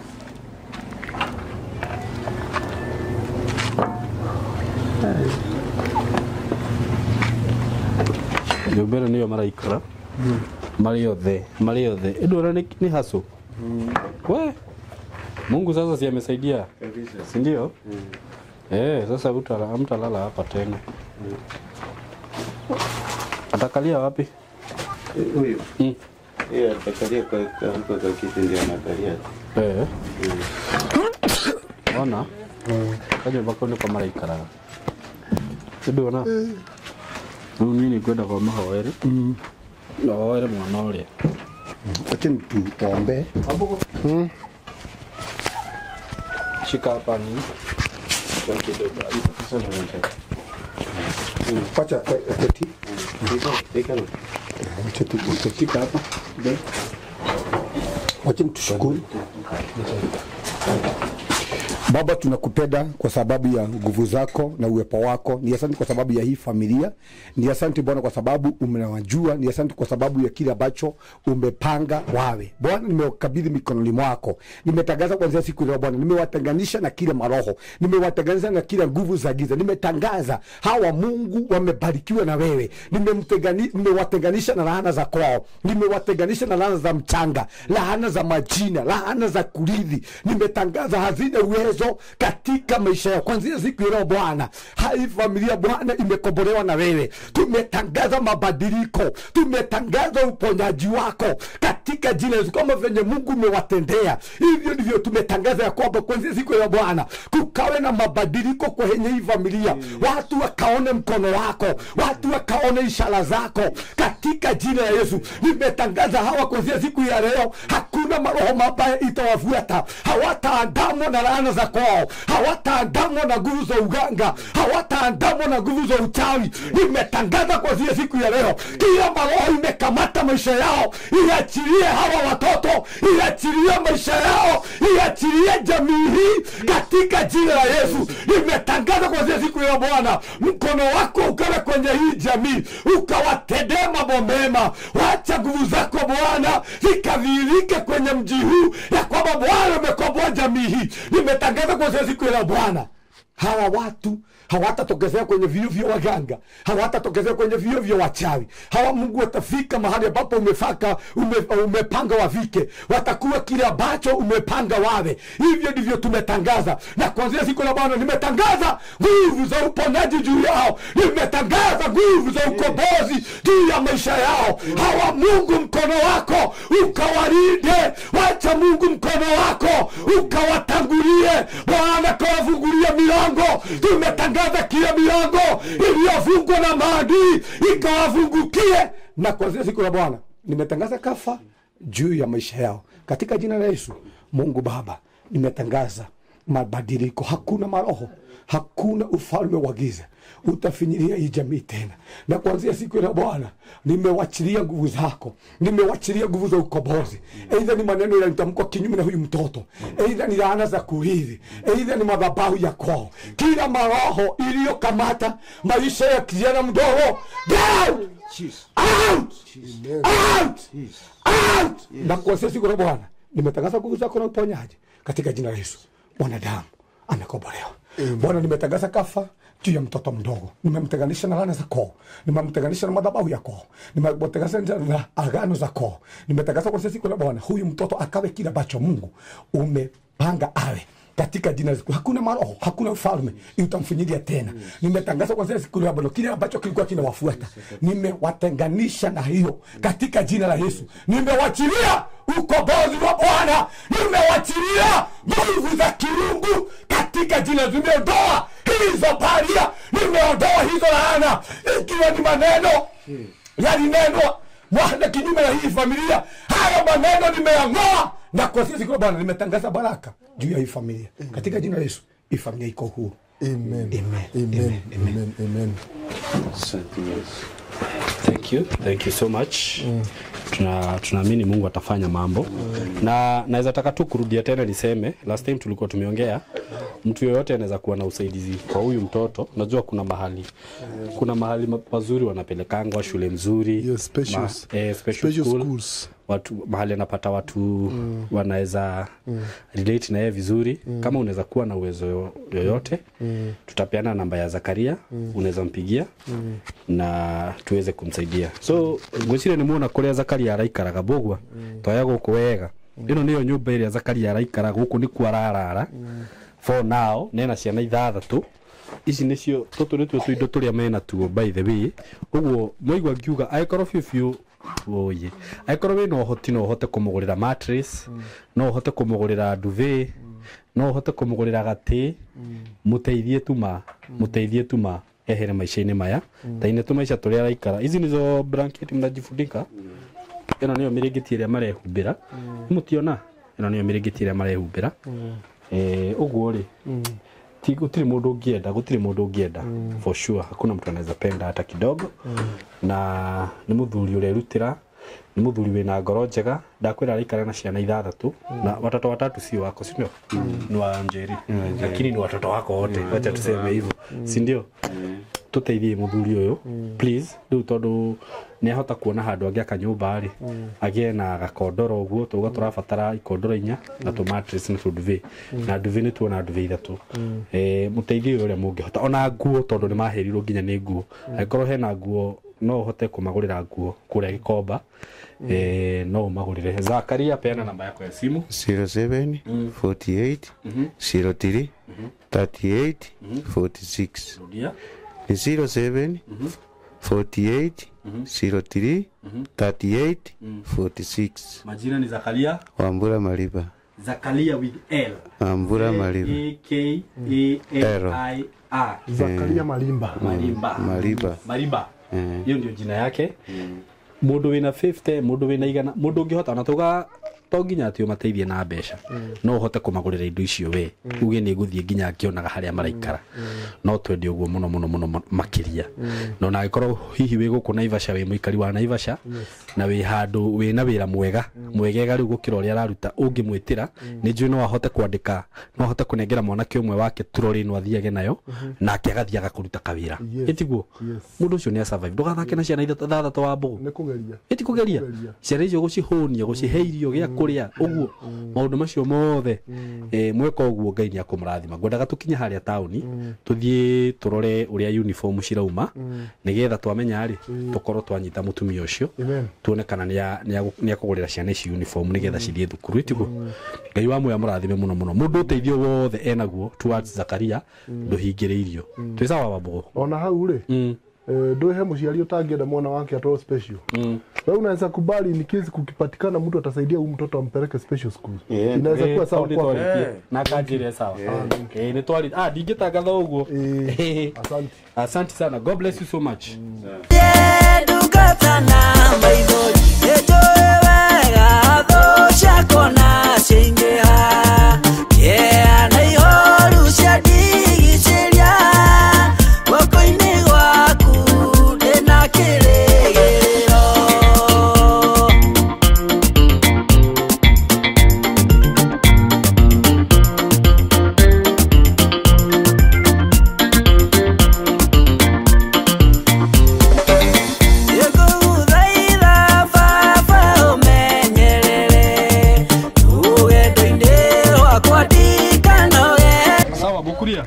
kuja hapa sasa. Watoto lazima wasome. Si nimekwambia tutapata, Mungu atasaidia, tutapata mtu wa kulipa. Sasa unasikia aje? Mtoto amerudi shule. Si ndio? Haya, leo sasa hii ni ya mwenye yako junior, si ndio? Ni trouser na shati. Hazitalipwa hizi. Usione kama ati tumekuja hapa. Haya, hii nayo ni shati yake. Wabogoni ndio wakiona. Sasa mnaona mahoya maku ni mabia kuruta wira. Twakiona mundu wa gutugurira uniform. Na nguo quality njega muno. Etiguo. Tunaivasha shamba ile we. Dukena yanyu itago atia? Ni mugo tuhe discount twagweta. Mnatupea discount ya nini? Hiyo ni advertisement nafanya. Unajua hivyo? Mam, si ati tuko na haraka. Hii ni sweta ya mgani?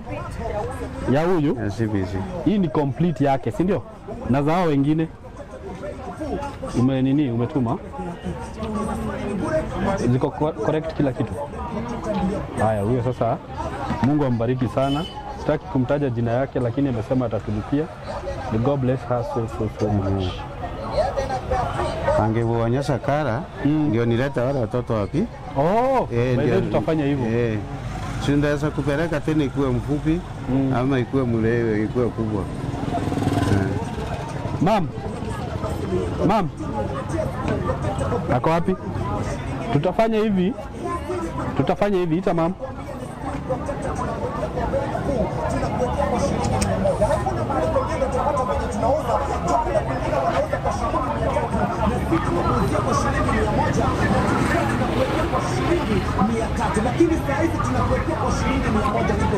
Tutafanya hivi, anasema the best thing ni ya kuje na watoto.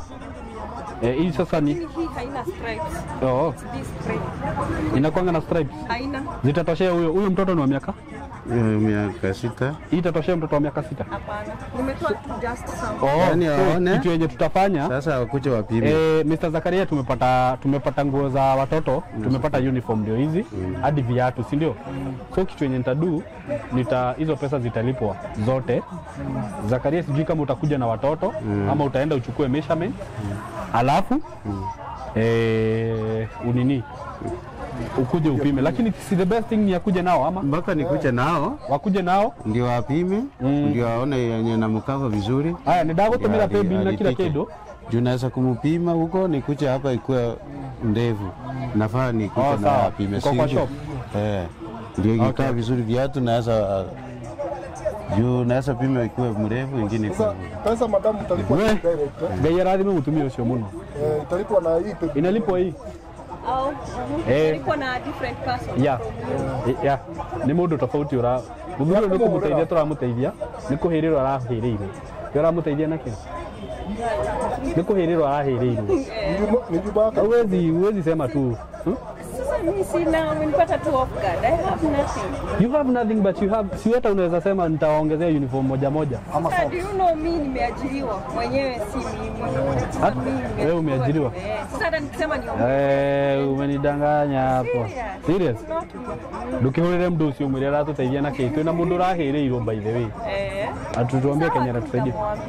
Ungemwambia saizi tukiwa hapa tusikie. Nijua yuko karibu na mahali penye wako, hata si tubaie track moja. Tugurire ndungiaga.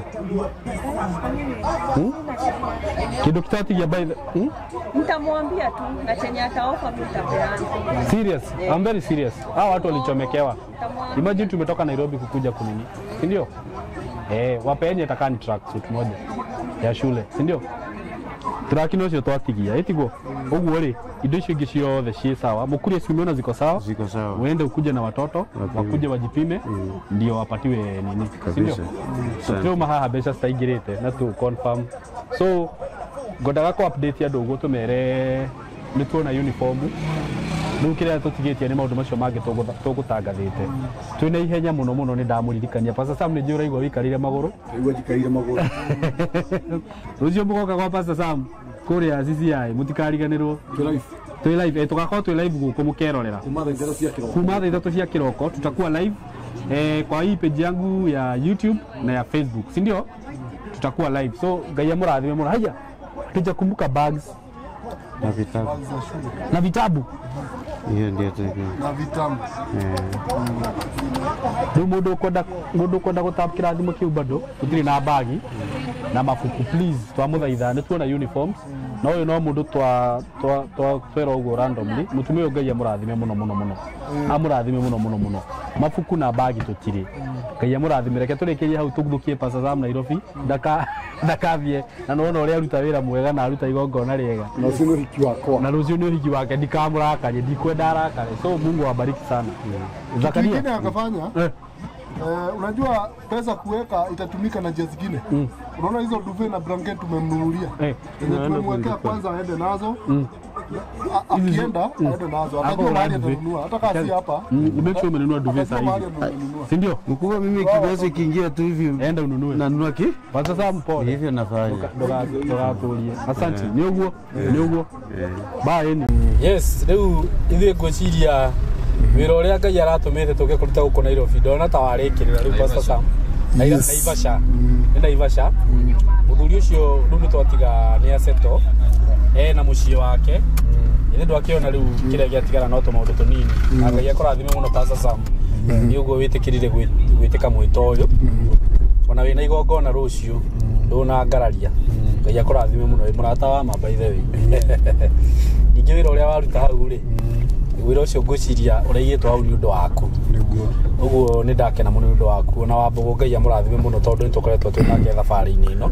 Thank you na eroreri aitu thank you muno niguo munyitirire Mr. Zakaria na ona thaa ici ni njui no muguthi na mbere kumunyitirira. Thaa ici ni tuona uniform na ni twa uniform icio ni ciarihwo njokerie ndikwenda kugweta maritwa make mothe ni murata wakwa na ni follower wakwa Irene ni njui ndagweta ritwa rimwe ndukurakara Ngai akurathime muno ni wagurira ciana icio uniform na ni twariha 11,000 na ciringi 400 ndu kiria tutano na no turaki to ciana ni cikikuragirwo turaki uguo gikorwo wi hau no wende kuma support na tracks no magurire na hinya giko no wende kumongerera uniform imwe tondu twamagurira pay imwe undu ucio ungi ni ati muthuri ucio ni arabatara indo cia nyumba tondu ahirirwo ni indo ciothe uguo we wi hau ungihota kumsupport producer ni njui ni gukira namba yake ya thimu hau itiguo Mr. Wambugu. Yes. Wona twathie atia riu wira-ini ucio yothe. Ni ndona ni kuhoreru.